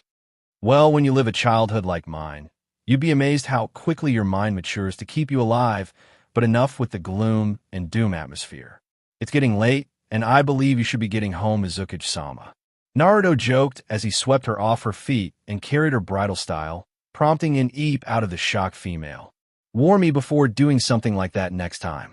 Mei slapped him on the arm lightly as Naruto carried her back to her room. Is that an order, Mizuki-sama? Naruto asked in an amused tone as Mei slapped him on the arm again. And stop with that Mizuki-sama crap. It makes me feel old. Anything for you, Mei-chan. Naruto laughed as he suddenly increased his speed, causing Mei to hold on to him tightly. Eventually, they arrived back at Mei's doorstep, where Naruto gently led her back onto her feet. I really enjoyed myself today, Naruto-kun. Mei sighed, but Naruto drew her in a hug. No sighing, Mei-chan. He reprimanded lightly. I may be leaving tomorrow morning, but I promise I will visit from time to time. I know. I guess I'll see you off tomorrow morning, night, Naruto-kun. Mei gave him a small peck on the lips before entering her room and closing the door. Naruto had a smile on his face as he walked back to the apartment Mei had provided him with during his short stay in Kiri. Naruto closed and locked the door behind him before flopping down onto the bed in his room. He thought about all he had done the past week. He sighed as he wondered if anything interesting had happened during his absence in Konoha, since he hadn't gotten any memories that meant the clone was still alive. Mentally shrugging, Naruto rolled on to his side and drifted off into sleep. Mindscape Naruto opened his eyes to spot the familiar surroundings of his mindscape. He was in the forest that surrounded Kyuubi's house. He made his towards the house he himself had designed that was situated in the middle of the forest. Upon entering the house, Naruto heard the sound of someone crying, and well, there was only one possible person in the house besides himself. He immediately sprinted up the stairs and slammed open the door to Kyuubi's bedroom and found the beautiful Demoness sobbing her heart out into a pillow. Kyu-chan! Naruto exclaimed in worry as he rushed to her side and tried to pull her into a hug, but she pushed him away. Why are you crying, Kyu-chan? Naruto asked in a soft tone as he sat on the edge of the bed. He reached out a hand and placed it on her shoulder. Kyuubi flinched at the contact, but didn't try to pull away. Naruto slowly moved his hand to her back and started to rub it soothingly. What's wrong? Why you can now? What's wrong? Kyuubi managed to get out through her hiccuping sobs, causing Naruto to adopt a look of confusion. I do, he asked as Kyuubi broke down again. Naruto quickly pulled her into a hug. Kyuubi initially tried to push him off, but gave up halfway and just cried onto his shoulder.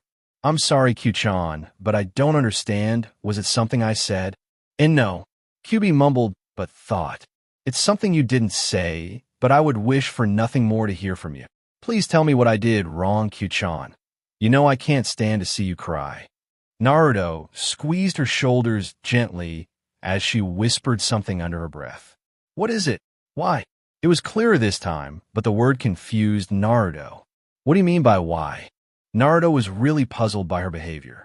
Tell me why. Her voice was normal now as she tried to control her sobs. I don't understand what you mean, Dash. Why did you pick her? Why not me? Why can't I have a happy ending? Why do I have to feel this way about you? Why don't you love me? Kyubi's voice lowered at the last part as she grabbed the front of Naruto's shirt in a vice-like grip as tears streaked down her face from her crimson pupils. Why must I be alone? To say Naruto was shocked would be an understatement. The mighty Kyubi no Yoko, queen of the tailed beasts in hell, the most beautiful and sexiest woman he had ever seen, loved him. Now Naruto was by no means gay if you think he was not attracted to her. He definitely was attracted to her. Kyu-chan. Naruto used a hand to wipe away the tear marks on her face. Is it because I'm a demon? Or am I not attractive enough? Kyubi asked softly as she looked at anywhere except Naruto. Kyu-chan, look at me. Naruto said seriously. I don't give a damn if you're a demon, and I told you before that you are the most beautiful woman on this planet. Then why don't you love me? Kyubi wailed as her tears sprung forth again. But I do love you, damn it. Naruto shouted as he shook her by the shoulders. She froze on the spot upon hearing that. What? Kyubi asked hesitantly, as if she was afraid that she had misheard it. I love you. Naruto emphasized each word. Then why didn't you tell me? Do you think admitting my feelings for you is easy? You are the Kyubi, queen of the Bijus in hell. Why would someone as beautiful as you choose me when there are so many better guys out there? Naruto trailed off with a sigh. Naruto-kun, there is no better man out there than you. You're strong, brave, handsome and smart, but you're also kind, compassionate, and caring to those you care about. That's why I kept asking myself, why would someone as wonderful as you show any interest in me? And seeing you with Mei just confirmed it. Kyubi sniffed slightly. Kyu-chan, I told you I don't care that you're a demon or if you did anything terrible in the past. I don't care about any of that because in my eyes. Naruto smiled as he drew closer to her. You're perfect just the way you are. Naruto pressed his lips against hers in a passionate kiss. He pushed all the repressed emotions he held into the kiss. Kyubi couldn't believe that Naruto was kissing her, but her stunned state lasted only a moment before she returned the kiss with equal passion.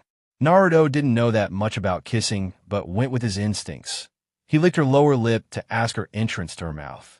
Kyubi opened her mouth in reflex and invited his tongue in to engage in a heated battle for dominance that Naruto won. She moaned as he drew her tongue into his own mouth and sucked on it.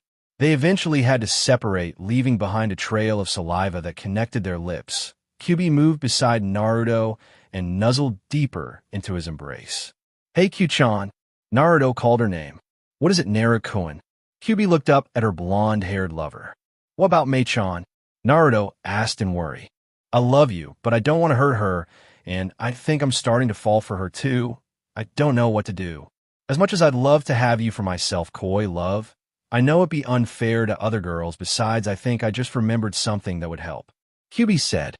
You do? What is it? Isn't there some kind of law in every village stating that the last member of a bloodline clan has to take multiple wives to restore the clan? Technically, you're the last person able to use your bloodline, so. Kyubi let him figure it out from there, which didn't take long as his eyes widened in realization. I have to take multiple wives, but won't you or Mei mind sharing me? Naruto didn't want to do something that would make her sad. I already said no matter how much I'd want you all for myself. It wouldn't be fair to Mei as well as others. It is also common practice for male demons of high ranking to take multiple mates. Kyubi gave him a peck on the cheek. But that's for being so considerate about my feelings. I guess if it's all right with you then, I could give it a shot. But only if the girls love me for me genuinely. Naruto looked at the demoness he was holding. And I promise to get you out of this seal as soon as possible. I honestly don't care as long as I'm with you, but being on the outside again would be nice. However, I believe you should be getting some shut-eye for your trip back to Konoha tomorrow. Kyubi pulled him down with her onto her bed and used his chest as her pillow. Naruto placed an arm around her waist and pulled her against him. She responded by snuggling into his chest. Naruto closed his eyes as he thought of all the future challenges that would be as hard or harder than the fight against Yagura, but for the moment, with Kyubi in his arms, he was content and complete, which was all that mattered. Chapter 7. Rage of the Force. Naruto was back in his Darth Revan armor as he stood atop Kiri's main gate, while he couldn't see anything due to the dense mist for which the village was named after. He enjoyed the cooling breeze, as well as the fresh air. Enjoying the scenery? A feminine voice asked from beside him. He turned his head slightly to see the smiling face of Mei. Now I am. Naruto replied with a chuckle that Mei mirrored with her own. He suddenly sighed. Mei, there's something I need to tell you. You may hate me for this. What is it, Naruto-kun? Mei stepped towards him and gently took his gloved hand. Do you remember about the Kyubi being female? Naruto asked, at which he got a nod from her. I can't think of an easy way to say this, so she and I are in love with each other and admitted it last night inside the mindscape, so we are lovers now. What? Mei blinked in confusion before her gaze turned away from him. So what does that mean about us? Nothing, my Kiri no Tenshi, Angel of the Mist. Kyuchan informed me that village laws demand I have multiple wives since I am the last clan member of a bloodline clan. She said that she was fine with it, so how about why dash? Naruto was cut off as Mei pulled his helmet and kissed him on the lips. I'm fine with it as well. As long as I have you, I don't mind sharing, Mei said after pulling back from the kiss. Thanks, Mei-chan. Naruto smiled as he pecked on the lips. No problem, Naruto. Besides, this way we can have a threesome, Mei exclaimed, suddenly causing Naruto to be propelled off the gate by a massive nosebleed, as well as several other males that happened to be passing under the gate. After Naruto had recovered from his ordeal, he gave Mei one last kiss and was about to leap off into the mist when a shout for him to wait came from behind. He turned around and gaped under the helmet when he saw the majority of Kiri gathered at the gate. Well, this is a pleasant surprise. Naruto's voice was once again the metallic tone of Darth Revan. What are you guys doing here? You think we let our hero leave without a proper send-off? Ao grinned as he held out a hand. Naruto grabbed it and shook hands with the man. You better drop by for a visit or I'll hunt you down and drag you here myself. Kengetsu bumped fists with him. Don't worry, I will. Naruto nodded as he turned to Hayes. You would do great as an academy instructor. I can't wait to see the future genins of Kiri. I assure you they will be the best batch ever. Hayes shook his hand as well. I guess I will be heading off now. Everyone take care, and I promise to visit regularly. Naruto gave Mei a hug before he turned and ran off as the people of Kiri shouted their thanks and well wishes after him. 2 hours later, near border of Hai no Kuni, Naruto paused in mid-stride as he sensed a disturbance in the force. It seemed to be coming from the border between Hai no Kuni and Tsuchi no Kuni, Land of Earth. Seems like someone is in trouble, and I guess I'll go see what's happening. Damn my sense of curiosity. Naruto sighed as he changed direction and dashed off using the force to enhance his speed. Upon arriving at the origin of the feeling, Naruto spotted 4 IWA Jounins advancing on a purple-haired, Nico-masked ANBU member that was wielding a katana. On closer inspection, he noticed that she was already injured with cuts along her arms and legs and looked extremely tired. Looking around the field, he noticed the bodies of 3 IWA Jounins and 2 Konoha ANBU members, so there must have been a confrontation. Half an hour earlier, Yugo's squad had been assigned to Border Patrol for the day. She sighed as Border Patrol was one of the worst tasks for an ANBU to perform, because almost nothing interesting happens. They had left the village an hour ago and started out from the west of Hai no Kuni in a counterclockwise direction. Taka reporting in, border between us and Tsuchi no Kuni seems clear. Yugo was knocked out of her thought by Taka's report over the squad radio. Nico confirming report. Return to our position, Taka. Yugo replied over the radio as she continued hopping through the trees with Boar and Mouse just behind her. Taka returning in. SHIT. His reply descended into static after that outburst, causing the trio to pause. Taka, what happened? Taka report in. Damn it. Everyone head towards where we last felt his chakra presence. Yugugo shouted as they leapt away in the direction of Tsuchi no Kuni. After a few minutes of searching, they finally found Taka's bloody corpse impaled by multiple spears made of pure stone. Yugugo could feel the killing intent being released by her two squad members. She signaled them to calm down and stay together. Doton, Doryusu, Earth Release, Rising Stone Spears, cried out several voices as the trio leapt into the trees as the ground below them transformed into a mass of sharp stone spikes. Ugh. Very good for Konoha scum. Too bad your buddy was not as lucky as you. A gruff voice chuckled as 7 IWA Jounin stepped out from behind the trees. Damn, Yugugo muttered under her breath as she drew her katana and settled into a sword stance. Her squad mates drew out a kunai each and prepared to engage the enemy, as well despite being severely outnumbered. You know that our squads were doing a routine border patrol when we started feeling bored, so I thought why not hunt some Konoha scum to get some revenge for the third Great Ninja War. The guy who seemed to be the leader of the group laughed maniacally. Don't underestimate the strength of the shinobi of Konoha, or you'll regret it, Yugugo said before disappearing in a blur and swinging her sword at neck height, but was blocked by another IWA Jounin using a kunai. Big words, but let's see you back them up. In IWA, I am known as the Berserker Wolverine, and you'll find out why right now. He roared as 3 metal claws unsheathed from the gauntlets located on both his hands. He sprang at Yugugo with a flurry of wild swipes and slashes which she blocked easily with her katana, but was forced to backpedal due to the force behind each blow.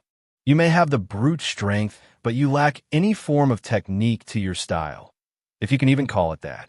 Yugugo taunted her enemy, as it seemed to work, because he started swinging even more crazily and randomly.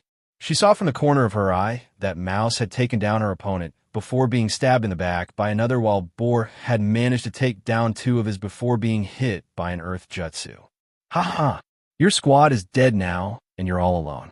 You know, if you surrender right now, I might consider letting you live as my slave. He grinned lecherously. I'd sooner die. Yugugo spat venomously, but could feel her strength failing due to repeatedly blocking his strong blows, and her body was covered in cuts due to narrow misses. Oh, well, can't say. I didn't offer, so now do me the honor of dying by my claws. He shouted and swung a gauntlet claw down at her as she raised her katana in a weak defense.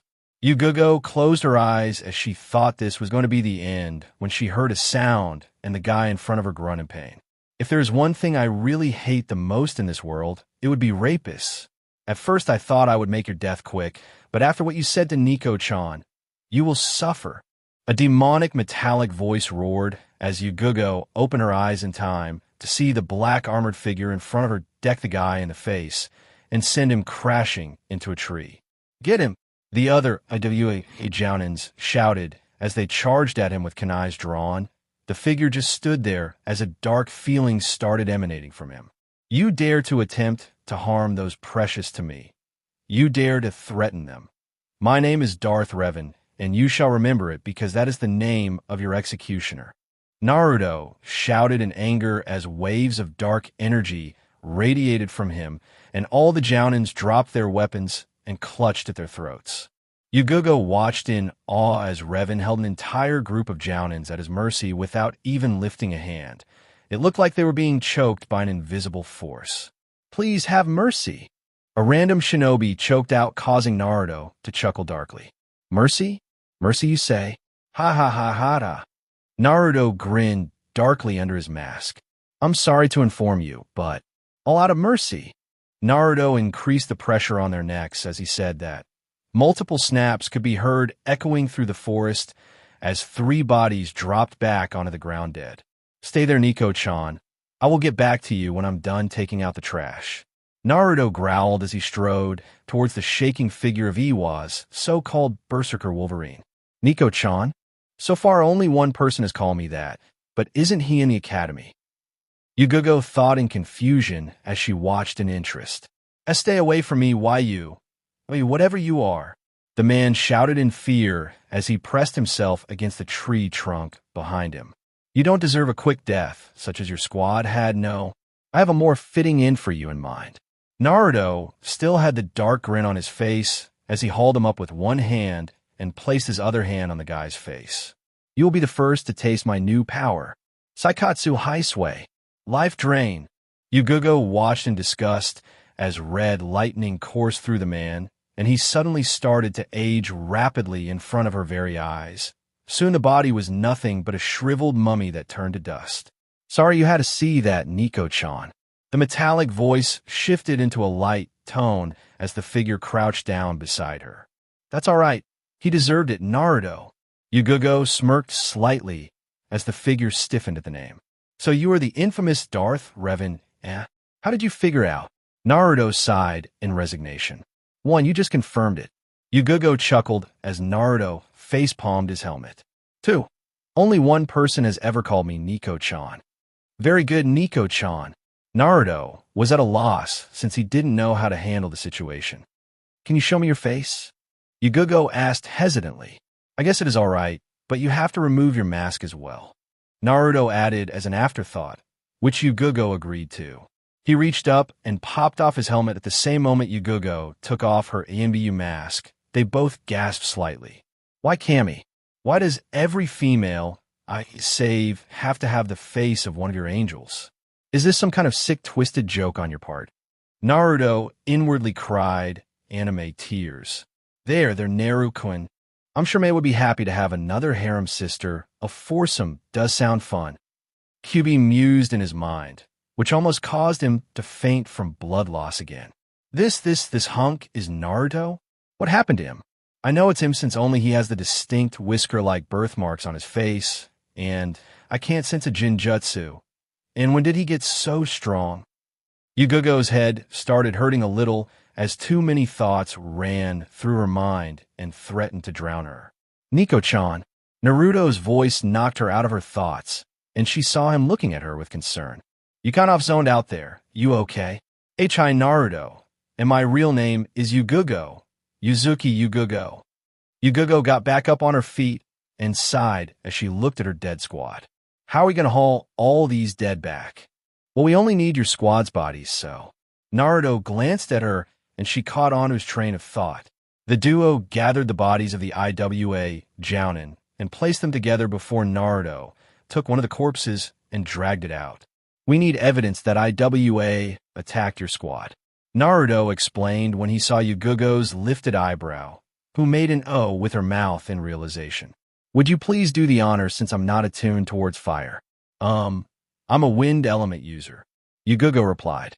2 wind users without a fire to fan. Guess I'll do it another way then.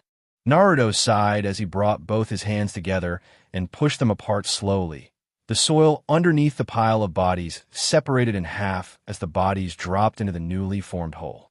He then pushed his hands back together and the soil filled the hole in again. All the while Yugugo watched with a slack jaw. How in Cammy's name did you do that? She half shouted. That's simple. Naruto looked at her seriously before eye-smiling. My bloodline. Yugugo face-faulted at the answer as Naruto chuckled since he enjoyed doing that to everyone who asked the question. He suddenly turned serious as he replaced his helmet. Yugugo, can I trust you to keep this a secret? My identity and my powers. Can I trust you not to tell anyone, even the Hokage? Naruto's voice once again came out with a metallic tone to it. I don't know. Why would you want to hide your abilities? And who or what is attending the academy in your place? Yugugo asked. The answer to your second question would be a reinforced Kagebushin. As to why hide my abilities? Take a guess. If the council sees me, the host of the QB, suddenly becomes so powerful, what will be the first thing in mind? Naruto chuckled darkly as realization dawned on her face. Yes, I would be executed due to suspicion of the QB taking over my body or turned into a mindless weapon under Danzo team. If that's the case, then I guess I can keep quiet about it, since nothing bad is going to happen even if I don't reveal it. Yugugo conceded, causing Naruto to hug her. Thanks, Yugugo-chan. I also want to thank you for protecting me for the first 5 years of my life. Naruto said as he hugged the purple-haired female ANBU, who was blushing up a storm since she could feel his muscles due to the hug. "It's all right, Naruto-kun. I couldn't stand by and let an innocent child get beaten." Yugugo replied as she started to enjoy the hug. Do I look like a child now?" Naruto asked cheekily as he accidentally pushed his groin into her pelvic region, earning a gasp from her. "And no," Yugugo stuttered as she felt Naruto's package pressing against her nether regions. "Most definitely not, judging by the length of his ano. Must not think bad thoughts. Don't want to end up like Kakashi-senpai." Somewhere in Konoha, Kakashi sneezed suddenly as he was walking alongside Guy, who was trying to get him to ignite his flames of youth by challenging him continuously with ridiculous challenges. "My eternal rival, it appears that you have a cold. Come, I shall strip and lend you my most youthful clothes to keep you warm." Guy shouted as he began to remove his flak jacket and jumpsuit. Exclamation point. Everyone in the immediate area, including Kakashi, immediately disappeared as fast as Minato using the Hiration technique, leaving Guy in the middle of the deserted street. "Yash, it appears my eternal rival has gotten even faster than me. I cannot allow him to beat me, so I shall train harder than before."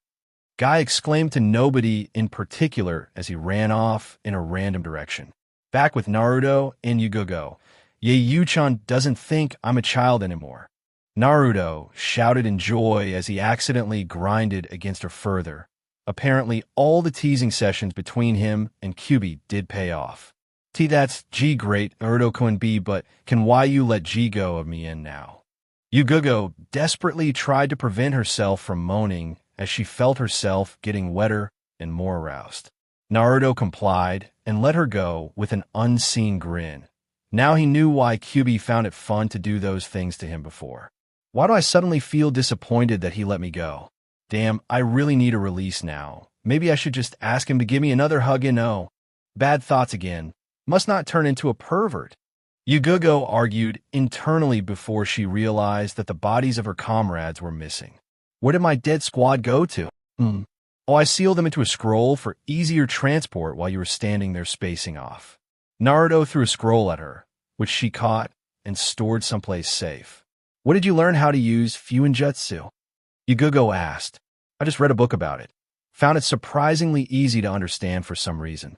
Naruto shrugged as he walked towards her. "Due to my Uzumaki bloodline, I guess, but no need for her to know that I know. Are we going back together?" Yugugo picked her katana back up and cleaned it on the grass before sheathing it. "You're going to report to the Hokage and then checking into the hospital to get those wounds looked at while I'm going to sneak in." Naruto poked her on her forehead, which made her pout. "You forgot to replace your mask, Nico-chan. Will I be seeing you around? And I mean you, not some orange-colored monstrosity of Kagebushin." Yugugo asked as she put her mask back in place. You may not. It all depends on the circumstances. Yu-chan." Naruto waved as he walked off in another direction. Yugugo looked at his back for a moment before leaving towards Konoha. An hour later, 12 p.m. Naruto had made it back to his apartment without notice and ate a cup of instant ramen. In his defense, it was the only thing that was edible in his cabinet. "I should really stock up on food products. On that thought, I might as well get a new house, because this one definitely will not do." Naruto sighed as he looked at the rundown apartment. "Someone like you shouldn't be staying in a dump like this, Koi." Kyubi added her input. "I know, but what can I do? I don't have enough money. Apparently saving the day isn't as well paying as I thought." Naruto thought as he realized that he had yet to dispel his shadow clone. "It's still in the academy, Naruto-kun. You should dismiss it when it is out of school for the day." Kyubi reminded him. "Right, what do I do for the next 6 hours?" Naruto sighed again, but in boredom this time. "Why not go for a walk around the village?"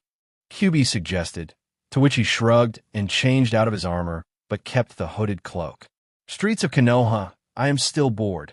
Naruto said to no one in particular as he walked along the market streets of Konoha with the hood of his cloak thrown over his head to cover his features.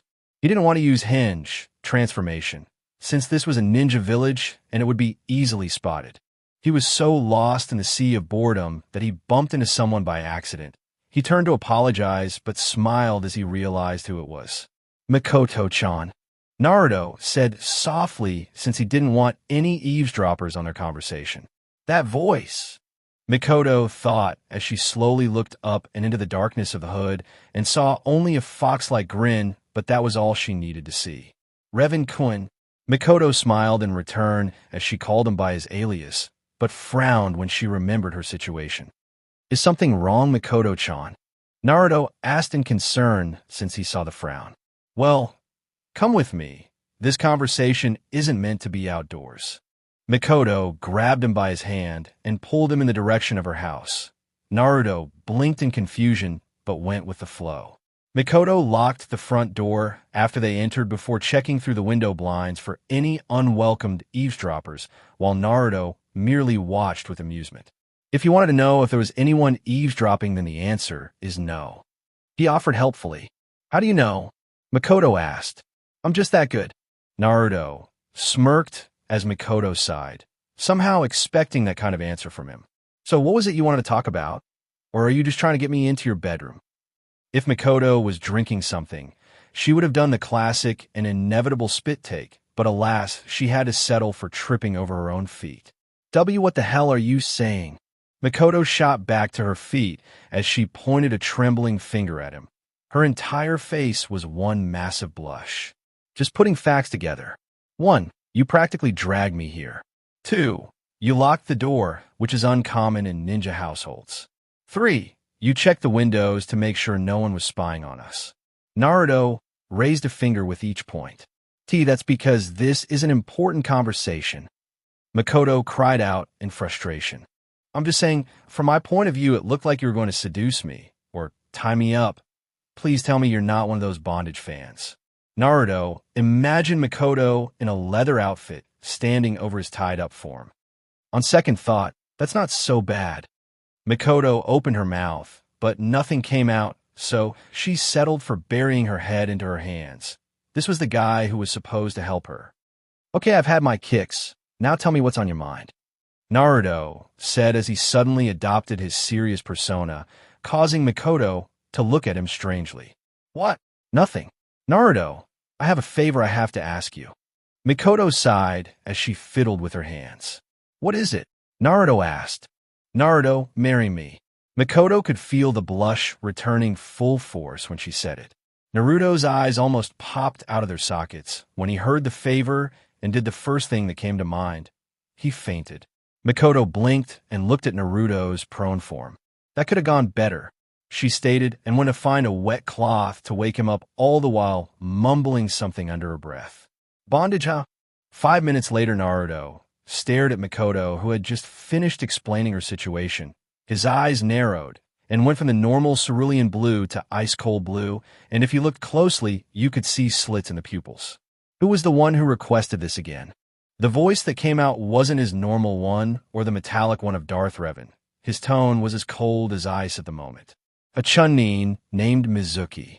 Mikoto replied, but shivered a little at the frigidness of his answer. Ah, the silver-haired academy instructor. Wait here for a moment while I go correct this for you.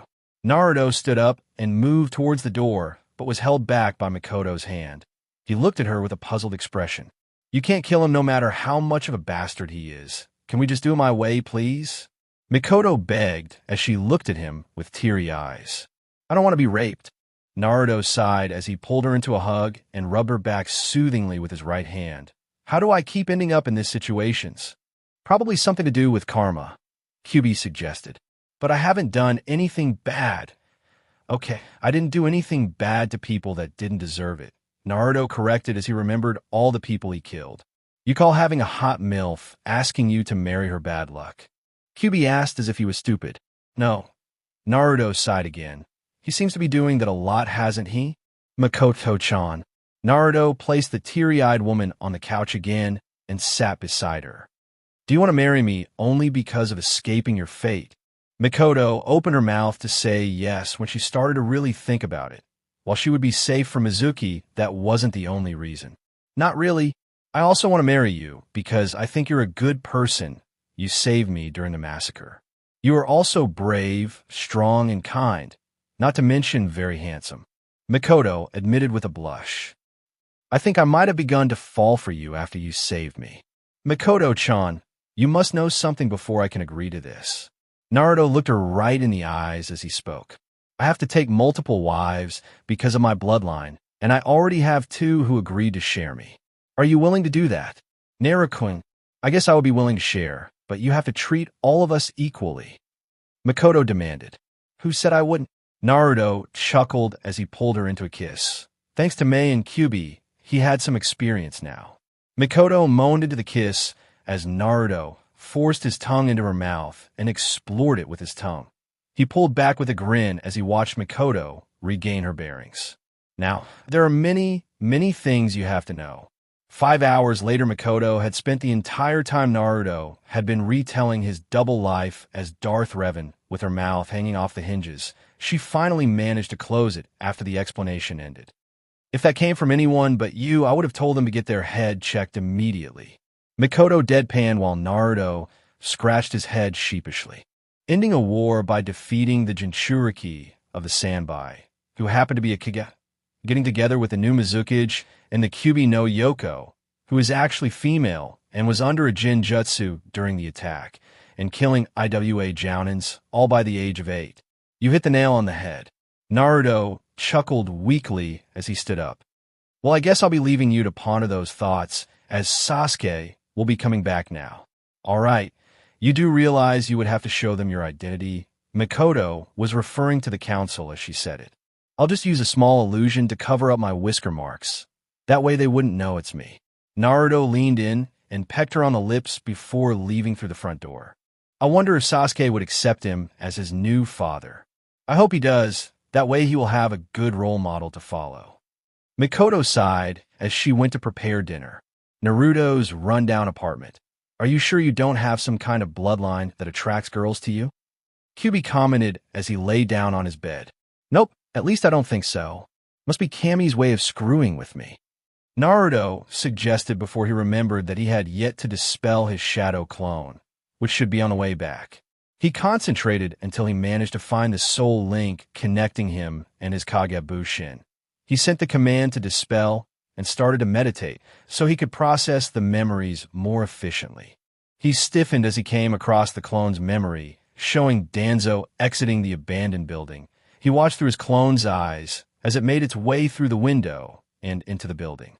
He saw the clone stumble upon the titanium doors and smirked as he watched it use the force to move them out of the way, but what he saw inside wiped the smirk off his face in an instant.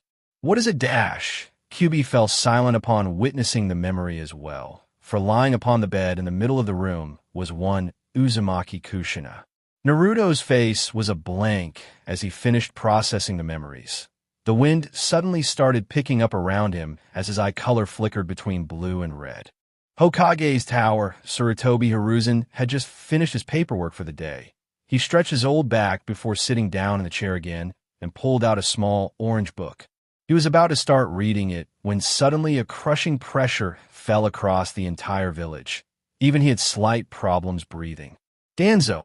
An inhumane roar echoed throughout the village as Hiruzen recovered enough to stand back up and looked out the window to see a maelstrom of power slowly making its way towards the Hokage's tower. He threw off the Hokage's robe to show his full battle armor underneath, and leapt out the window and moved towards the source like the other ninjas of the village. Back with Naruto had changed back into his armor and was marching towards the Hokage's tower as Darth Revan. His visor was glowing crimson, and the air around him was dense with his power. Tendrils of red and blue energy flared and swirled around him in a spiral. With each step he took, the ground underneath him shattered under the pressure being emitted from his body, and the civilians and genins he walked past immediately fainted from the powerful aura. "Give me Danzo!" Naruto roared at the group of shinobi that had gathered in front of him. One of the foolishly brave souls stepped forward. "Darth Revan, under orders by Lord Hokage, we are to detain you for questioning," he shouted as the group took out various weapons and several started forming hand seals. "Get out of my way, maggots. I don't have time to deal with insects." Naruto swung his right hand in a sweeping motion from left to right, Immediately, all the shinobi were flung into the buildings on the right side of the street by an invisible force. Naruto sneered at them before continuing towards the tower. He suddenly sensed an immediate attack thanks to the force. Multiple jounins that were stationed on the rooftops watched in horror as the shurikens and kunai they had thrown suddenly froze in midair, held by an invisible force. Naruto smirked as he shot all the projectiles back at their owners by a force repulse. He turned back in front to see a weird guy wearing green spandex charging him at an impressive speed. "You will not defeat me, my most unyouthful opponent," Guy exclaimed as he initiated a Konoha Senpu, Leaf Whirlwind, in the direction of Naruto, who merely raised a hand and Guy felt his legs get caught in an invisible grip. "Out of my way, freak." Naruto growled darkly as he slammed Guy into the ground 3 times before flinging him into the side of a building. He growled even more when he saw a large group of ninjas rushing towards his location from the front. He clenched both his fists that he had pulled back and gathered force energy into them. "Suinchi Kara no Taiho." Twin force cannons, Naruto shouted as he punched both fists forward, and 2 huge beams of concentrated force energy shot forth from them and slammed into the oncoming group of ninjas. The result was a huge explosion of force energy that tore up the ground and flung chunks of debris and the bodies of the shinobi into the air. Katon, Gakaki no Jutsu. Grand Fireball Technique. A large ball of fire blasted out of the Jounin's mouth and straight at Naruto, who looked at it impassively. He raised his right hand and grabbed the fireball using the force. He compressed it into a ball the size of his head and flung it back. The resulting explosion destroyed the building the Jounin was standing on, but the man himself had managed to leap to safety. "Stop wasting my time," Naruto snarled as he used the force to trick the Chunins in the area to start attacking the Jounins, while he force leapt across the rooftops towards the tower. Yet again, he was interrupted by another Jounin. This one had a beard and was smoking a cigarette while he wielded 2 trench knives that Naruto noticed were enhanced by wind chakra.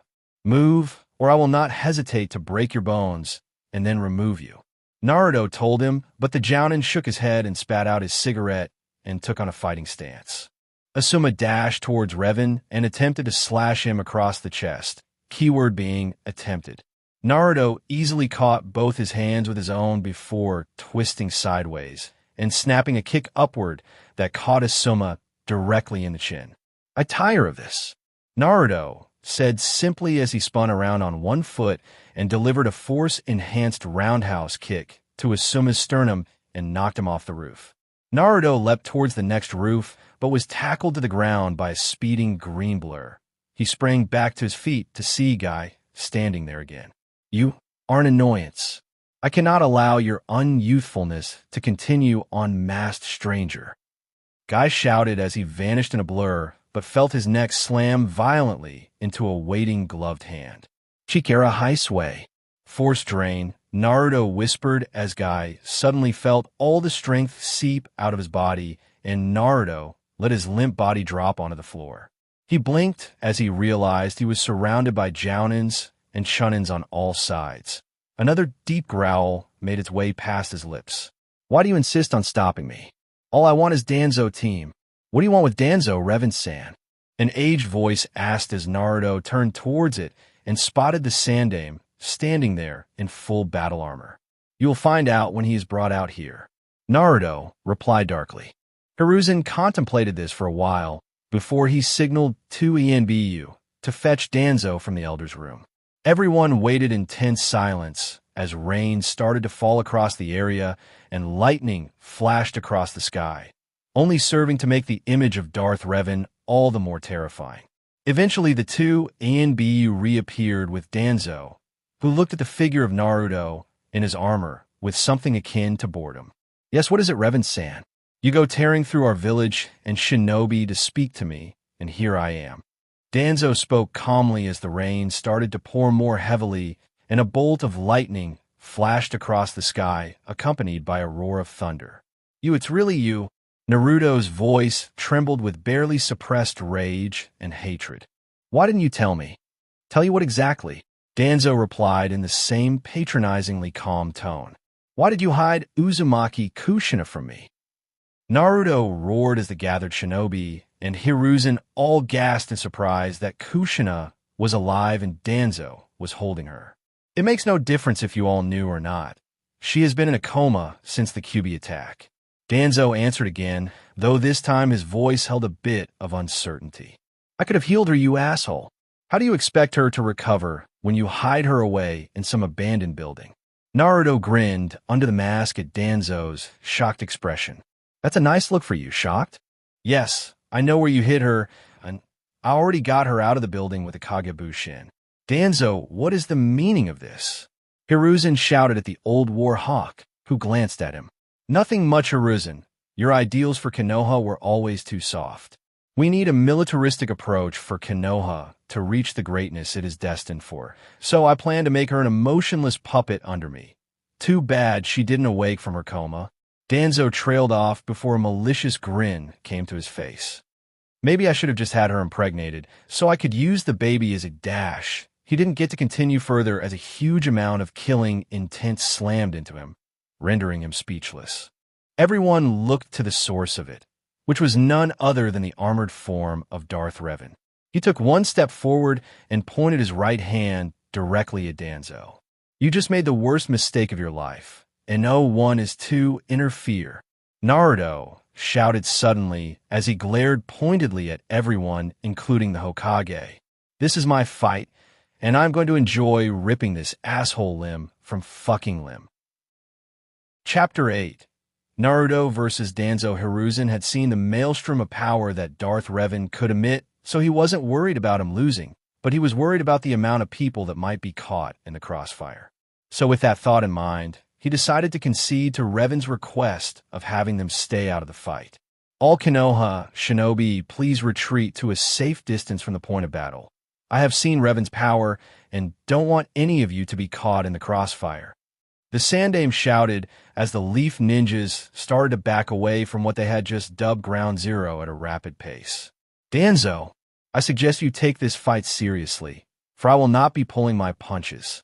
Naruto snarled as he cracked both his knuckles and pointed a finger at Danzo, who frowned slightly at his remark. I'm afraid I don't know what you mean, Riva Dash. Danzo was interrupted by a loud growl from Naruto. Cut the bullshit. I know all about that right arm of yours, and your bandaged eye as well. Naruto smirked under his helmet as Danzo started to look panicked. Stealing multiple Sharingans from the corpses of the dead Uchiha clan members and implanting them into your Mokuton enhanced right hand, as well as implanting the eye of Uchiha Shursui into your own eye socket. How could you have known? The procedure was top secret and was completed only a week prior.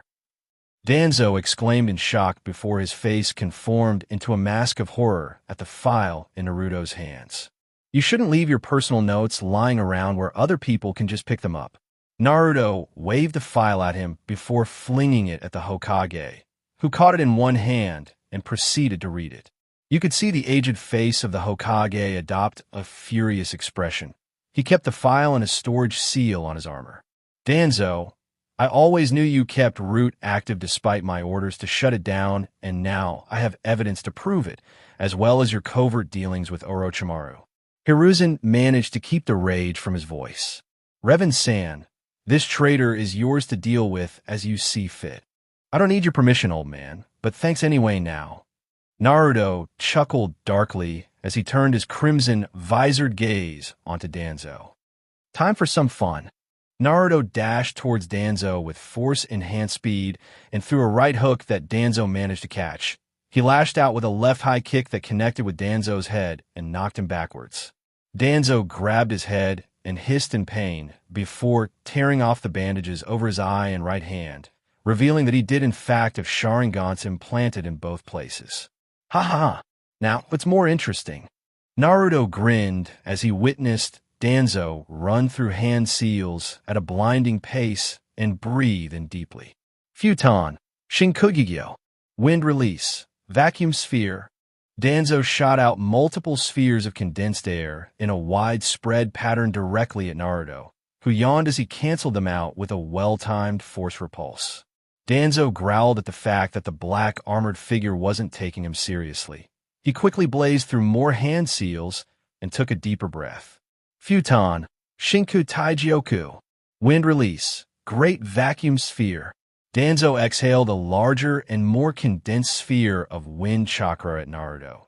The sphere was easily redirected into a random building by the force. Danzo gritted his teeth before snapping his fingers and summoning the entirety of his root division. Let's see how you fare against my elite soldiers. I thought you'd never ask.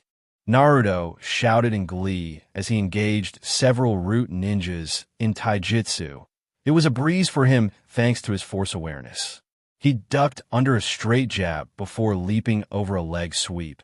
He flipped over a root member and force pushed him into the ground.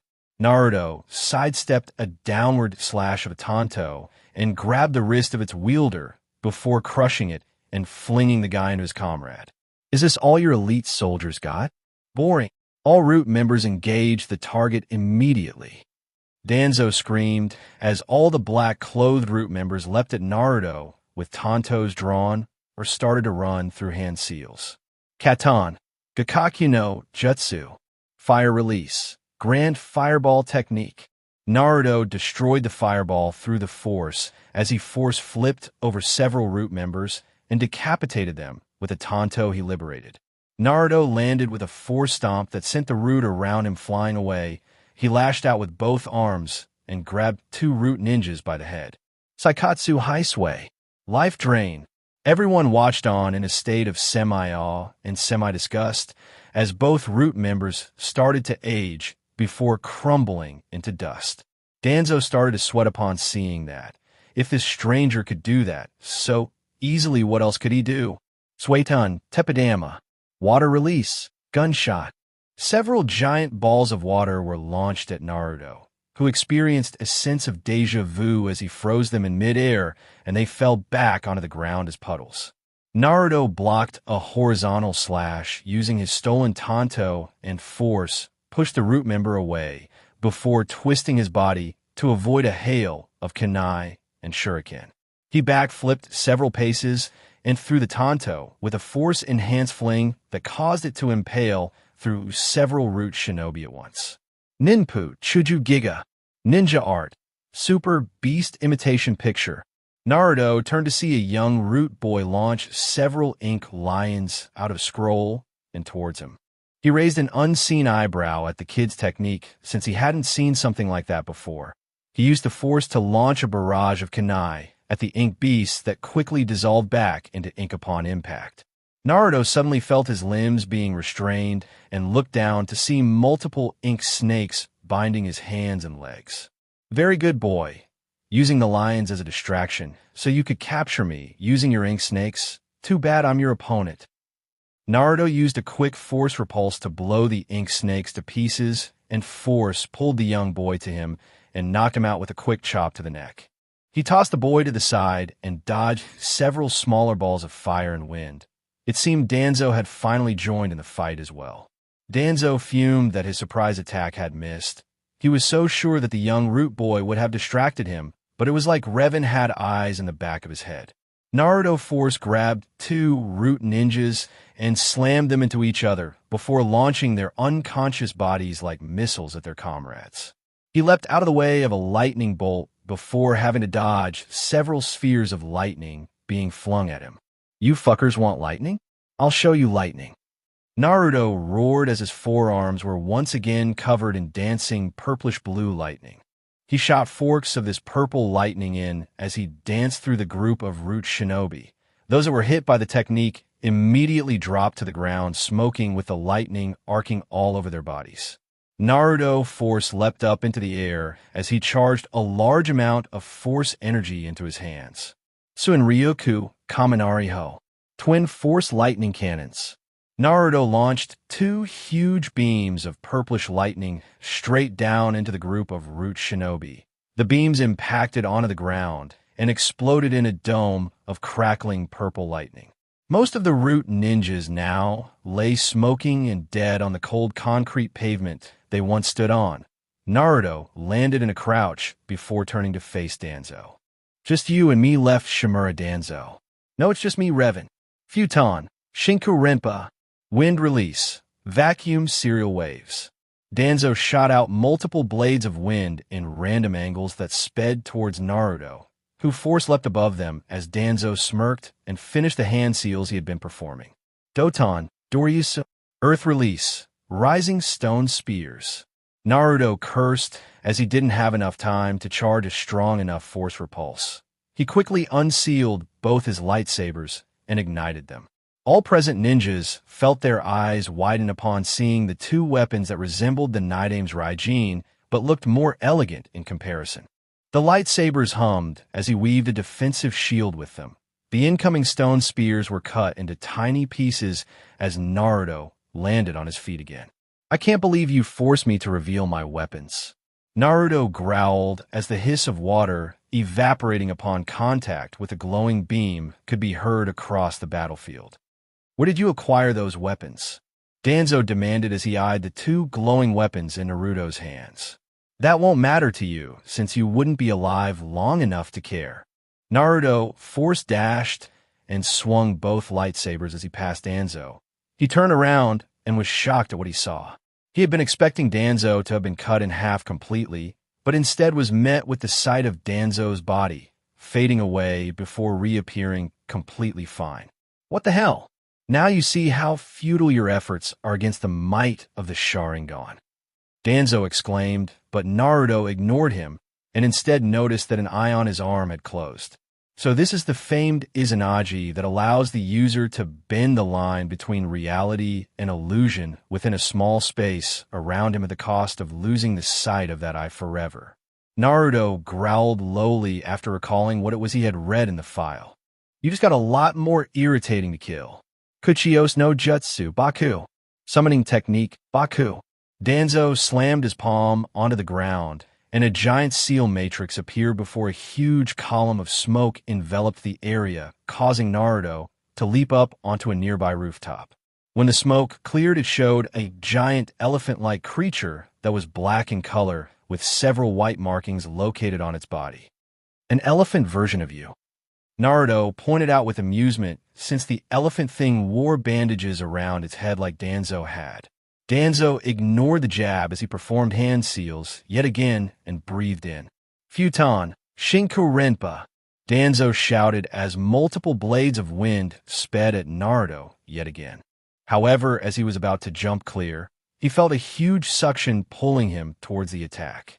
Naruto saw that the summon had opened its mouth and was sucking him towards the Danzo and the oncoming wind blades. He quickly launched a force push straight down its throat, causing it to choke. Now free of the suction, Naruto used a force push to propel him out of the way, just as the attack shot past him. Naruto's lightsabers flashed through the darkness of the rain as he spun them, while sprinting towards the summon, and with several quick strokes caused it to dispel. Without wasting time, Naruto flicked his wrist and sent Ten no Kage in a spinning arc that caught Danzo off guard and sliced him in half yet again. Naruto frowned as he re-caught his lightsaber since Danzo had once again used Izanagi to escape death. Suetun, Suryuden no Jutsu, Water Release, Water Dragon Projectile Technique.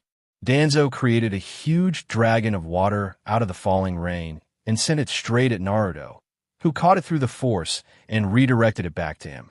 Danzo ran through more hand seals and slammed both palms onto the ground. Doton Doryohiki, Earth Release, Earth-Style Wall. A giant slab of rock emerged from the ground in time to block the water dragon that crashed harmlessly against it. Naruto smirked under the helmet as he used the force to topple the giant wall onto Danzo, but he just used Izanagi to escape again. I really need to get rid of all those Sharingans. Naruto muttered to himself before an idea occurred to him. I have to take out both his arm and left eye in one shot since he could just use Izanagi to nullify the damage if I target one of them only. Suetun, Daibakufu no Jutsu, Great Waterfall Technique. The rain around Danzo began to collect together and rose several meters above his head before crashing back down towards Naruto like a waterfall. Naruto smirked as this was the chance to initiate his plan. He formed a Kage Bushin and had it take his place while he hid in the shadows of a nearby alley. The clone used the force to leap to safety on a lamppost before he raised his hand, and force pulled Danzo towards itself. Danzo struggled to stop his flight but failed to do so. He started forming hand seals in midair before releasing a stream of wind that shifted his trajectory. The clone dashed towards him with force energy gathering around itself. Danzo started to perform hand seals and was focused on the clone. Naruto took the opportunity and burst out of the alleyway. He dashed towards Danzo with a rising slash that took off his right arm at the shoulder. Before Danzo could use Izanagi again, the clone shot forward with a burst of speed before using Hinge to turn into a kunai. The now Hinge clone soared towards Danzo and stabbed him right in the eye. Naruto used the kunai to pry out the Sharingan that was in the socket. Warning: torture scene. Not for those with weak constitutions. Please skip to next line if you don't want to read. Game over, Danzo. Naruto growled menacingly as he crushed the eyeball with his gloved hand and incinerated each eye in the severed arm with a tap of Shinku no Kage's blade.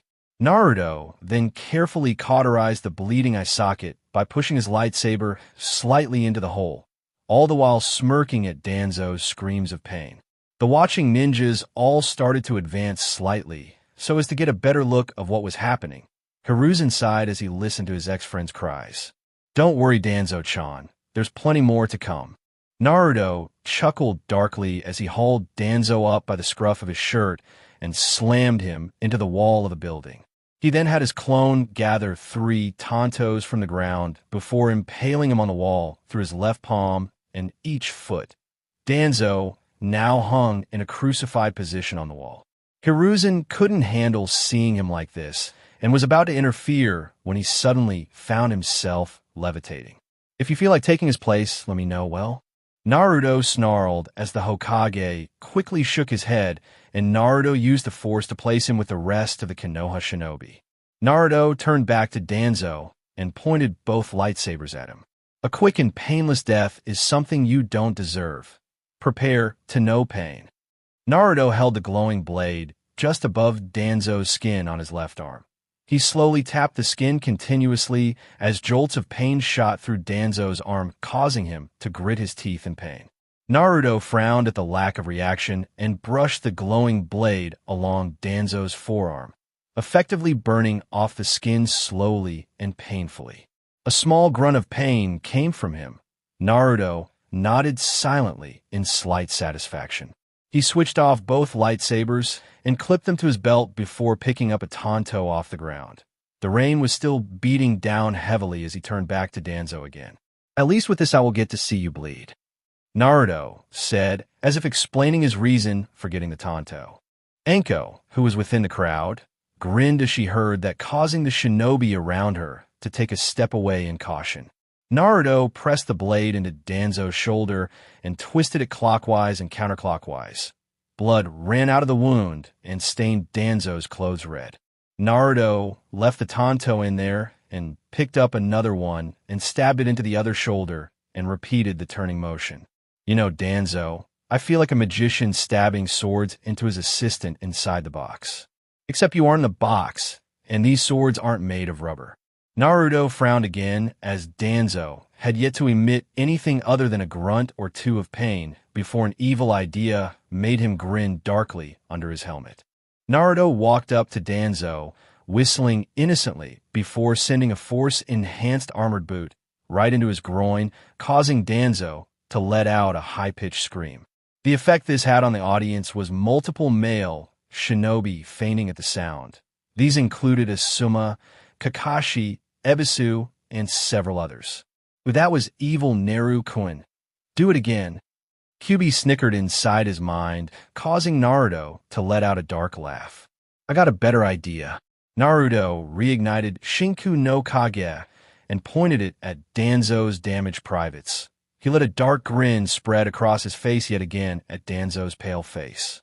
Naruto brushed the tip of the lightsaber against his groin, causing Danzo to scream out a stream of vulgarities.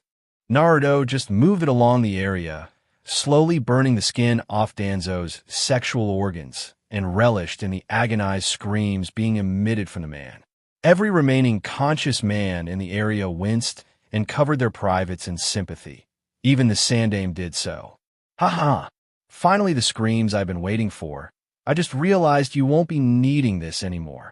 Naruto swung his lightsaber and completely burnt off Danzo's privates with an insane laugh that caused Kyuubi and Anko to get aroused. Danzo's throat was hoarse from screaming so loud continuously. The lightsaber hummed as Naruto swung it again and cut off the left arm this time. Naruto kept his lightsaber again before placing a hand on Danzo's right leg. How would you like to know how it feels like to lose all life within a limb? Saikatsu Haisui. Red lightning spread across the entirety of Danzo's right leg, and it started to age rapidly. Naruto gave it a gentle flick, and it crumbled into dust. Danzo had his mouth open in an O of pain, but no sound came out since he had screamed himself hoarse already. Naruto repeated the same with the other leg. Danzo's body and head had dropped back onto the wet ground as Naruto stood over him. His eyes were dimming already. No. We can't have you dying on me yet." Naruto's gloved hand glowed a ghostly blue as he pushed healing force energy into Danzo, causing him to return to full alertness. Naruto stopped channeling healing energy and started channeling force lightning instead, and watched in satisfaction as Danzo twitched as purple lightning arced across the surface of his body. Danzo was panting already as Naruto ignited both lightsabers now and stood over his body and started poking lightly at random points on his body. "I've had my fun. Now any last words?" "I regret nothing, because all I have done, I did for Konoha." Danzo panted out as Naruto positioned both lightsabers on both sides of his head. "Yee, and I'm Santa Claus." Naruto deadpanned as he liberated Danzo's head from his shoulders and used the force to lift the body and toss it high into the sky as the Yura, Shursho, Fuinjutsu, reverse four symbols sealing technique, activated and a giant black orb appeared in the air. And that's the end of that. Unfortunately, it isn't Revan-san. Hiruzen coughed politely as he addressed the force user, who turned towards him. "We still have the matter of Kushina's whereabouts to discuss." "She is safe with me," Naruto replied simply. "Where is that exactly?" Hiruzen asked. "For what reason do I have to tell you?" Naruto answered with his own question. "Kushina is a ninja of Konohagakure no Sato, and as Hokage, it is my responsibility to make sure of her safety." Hiruzen replied calmly, "But that was the wrong thing to say." "What? So where was your so-called responsibility when you searched the battlefield after the Kyuubi's rampage for the dead? Didn't her missing body ring any alarm bells in your old head? Well, tell me." Naruto's voice had taken on a demonic tinge again, causing the old Kage to sweat slightly. "Why should I reveal any information to you? And who are you that you go so far just for the sake of Kushina?" Hiruzen countered, causing Naruto to flinch back slightly. "My identity is none of your concern, and I would go this far for her, because she is someone precious to me." Naruto replied in a softer tone due to the abrupt change in topic. "As Sandame Hokage of the village of Konohagakure no Sato, I cannot allow you to take one of our shinobi away," Hiruzen told him, "even if I am the only one who could possibly heal her." Naruto asked as he folded his arms across his chest. "What do you mean by that?" Hiruzen narrowed his eyes at the armored figure of Darth Revan. "Exactly what I said, and that I know you read within the file I threw at you. Danzo has been trying all forms of medical ninjutsu and normal medical means, but he still didn't succeed in bringing her back to consciousness. What makes you think you could do it?" Naruto pointed out bluntly, causing the old Hokage to flinch slightly. "I promise you that no harm shall come to her, and she will be fine in no time. Ninjas don't honor their promises." Hiruzen glared at him. "Well, I'm not a ninja, am I?" Naruto chuckled as he force leapt away, and the Konoha shinobi started to crowd their leader. "Hokage-sama, should we pursue him?" Ebisu asked as he adjusted his shades. "We can't let him get away with Minato-sensei's wife." Kakashi shouted and was about to give chase when Hiruzen placed an aged hand on his shoulder. "Let him leave, Kakashi," he told the ex-ANBU captain. "Be but Hokage-sama. he has Kushina. Kakashi pleaded with the Hokage, who looked at him apologetically. I know Kakashi, but what can you really do against a guy who waltzed into our village and practically took down our entire ninja force en route by himself? The Sandaime sighed as he saw the defeated look in Kakashi's exposed eye. Don't worry about it too much. If Revan-san was doing all that for Kushina in the first place, what makes you think he will hurt her? I guess you're right, Hokage-sama. If you need me for anything, you know where to find me. Kakashi drawled in his laid-back voice once again before vanishing in a shunshin body flicker. Unknown to the crowd, there was actually 2 people who had sighed in relief when they heard the Hokage give the order to not pursue Darth Revan. I'm glad that Hokage-sama didn't give the order to pursue Naruto. I can't believe that Danzo team was holding Kushina-chan this entire time. Too bad Naruto got to him first. I would have liked to turn at torturing that old bastard, and how dare he desecrate my clan's dead like that. At least Naruto gave him what he deserved. Didn't know Naruto had such a sadistic side to him. Mikoto thought since she had recognized the power maelstrom as Naruto's immediately and had when to find him. I don't know why, but I feel relieved that Naruto-kun was able to escape without interference after witnessing his power firsthand. I don't think anyone can stand against him. And those energy blades that he wielded were able to slice through everything like a hot knife through butter. They even cauterized the area they pass over. Yugugo drooled mentally at the prospect of handling such an elegant and deadly weapon. And further unknown to everybody else, since they were too engrossed in the fight, a certain raven-haired, raven-eyed young boy had witnessed the entire scene as well with an awestruck expression. Who was that armored shinobi? I heard them refer to him as Darth Revan. I can't believe he just took on the entire Konoha ninja force and walked away almost untouched. I doubt even Itachi could do that. I must find him and ask him how did he manage to obtain such power. Sasuke thought as he made his way out of the hiding spot and back home. And even further yet unknown, since he was an expert spy, a plant-like maw emerged from the trunk of a tree and spilt open to reveal a face that was half white and half black with yellow eyes. Madara-sama won't be happy to hear about this, or maybe he would want us to recruit this Darth Revan person to our cause. Either way, we have to report him. The plant-like man thought to himself before submerging back into the trunk of the tree. Unknown location Naruto, still in his Darth Revan guise, walked through the doors of an abandoned wooden farmhouse in the middle of a forest in High no Kuni. He had found this place on his way back to Konoha after he had left Yugugo. He informed his Kagebushin to bring Kushina here, so he could heal her. Naruto walked into the bedroom and dismissed the clone within. He quickly sorted out the memories before placing a hand on Kushina's. It might have just been his imagination, but for a second there, he thought that she had squeezed his hand gently. I hope that I will be able to use the Force to nudge her back into the realm of consciousness. Naruto thought with a sigh. Koi, I have faith in your abilities with the Force. I'm sure everything will be fine. Kyuubi gave him support from within the seal. I guess you're right. Arigato Kyuheim.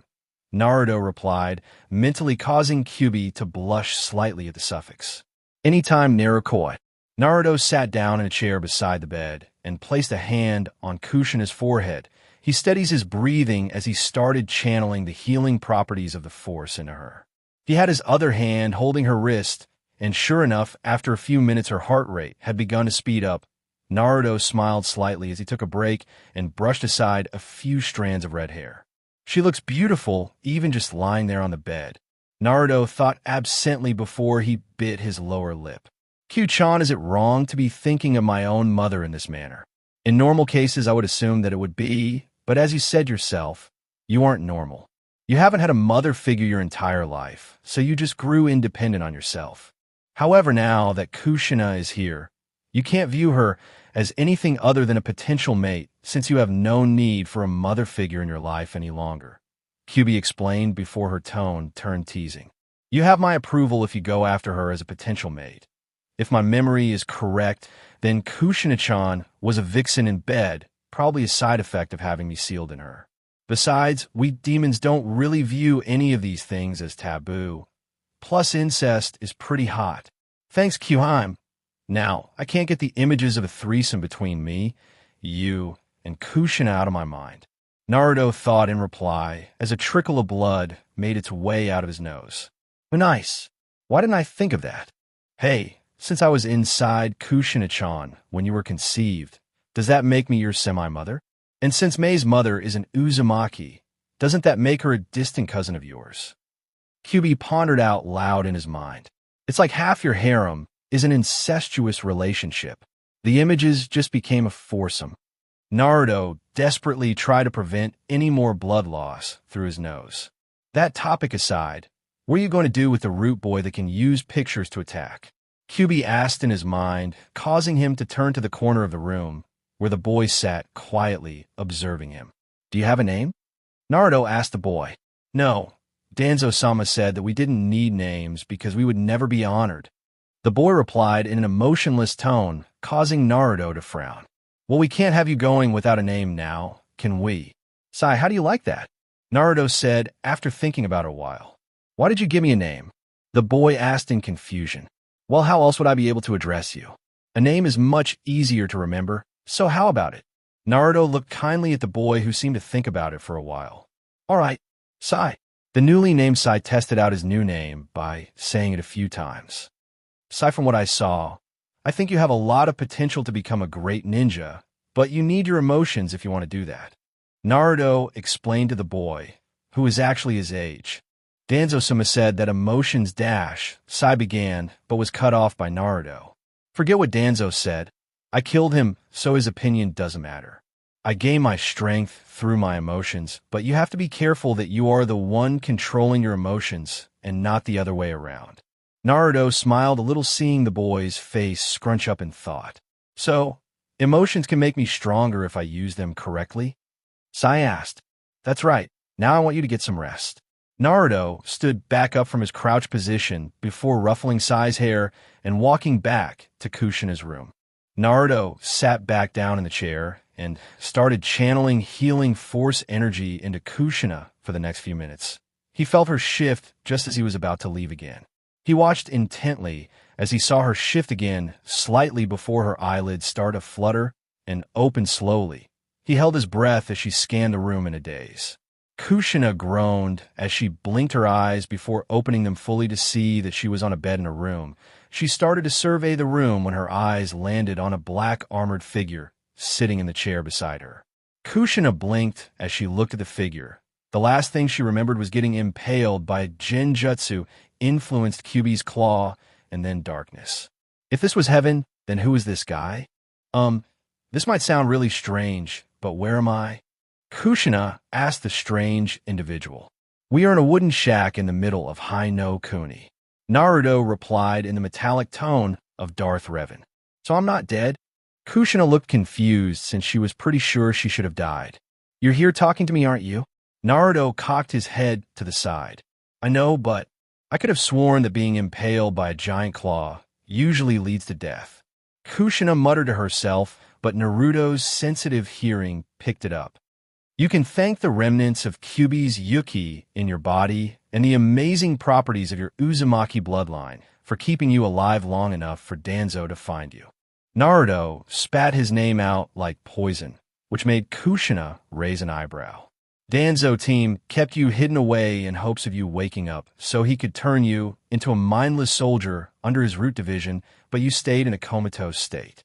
That definitely sounds like the old war hawk, but how long was I out of it? Kushina asked. It has been roughly 8 years since Kyubi's attack and the death of your husband. Naruto informed her, causing her to adopt a sad smile. That long, huh? That means Naruto must be at least 8 years old now. O.H. Kami. Kushina suddenly exclaimed. I have been absent during the first 8 years of my baby's life. What kind of mother am I? Kushina, please calm down. I just brought you out of your comatose state, so you shouldn't overexert or stress yourself out. Your son is perfectly fine and does not blame you for not being there. Naruto squeezed her shoulder comfortingly as the information seemed to calm the red-haired ex-Jinchuriki down. If what you previously said is true, then how come I am not in Danzo's care at the moment? Kushina glanced around the room as if trying to find any enemies. That's because he's dead. Naruto said, simply causing Kushina to gasp lightly. How did that happen? I found out that he was hiding you from me. So, I stormed through Konoha while taking out all the ninjas in my way before demanding the Hokage to give me Danzo. After that, I fought against Danzo team and his entire root organization. I defeated all his emotionless troops first before beating him myself, and then torturing him before cutting off his head. Naruto told her. Yu, Kushina's mind failed to produce a word that would describe the sure incredulousness of what he had just told her. You waltzed into Konoha, took on almost the entire shinobi force, destroyed Root, and defeated Danzo single-handedly without getting injured. That's about right, though I did get a little hungry from expending all that energy. Naruto replied offhandedly. Why did you do all that for me? I don't even know you. Kushina exclaimed in shock. It's who I am. I would go to hell and beat up the damned Shinigami for my precious people. And you do know me somewhat. Naruto whispered, but loud enough for Kushina to hear. Who are you?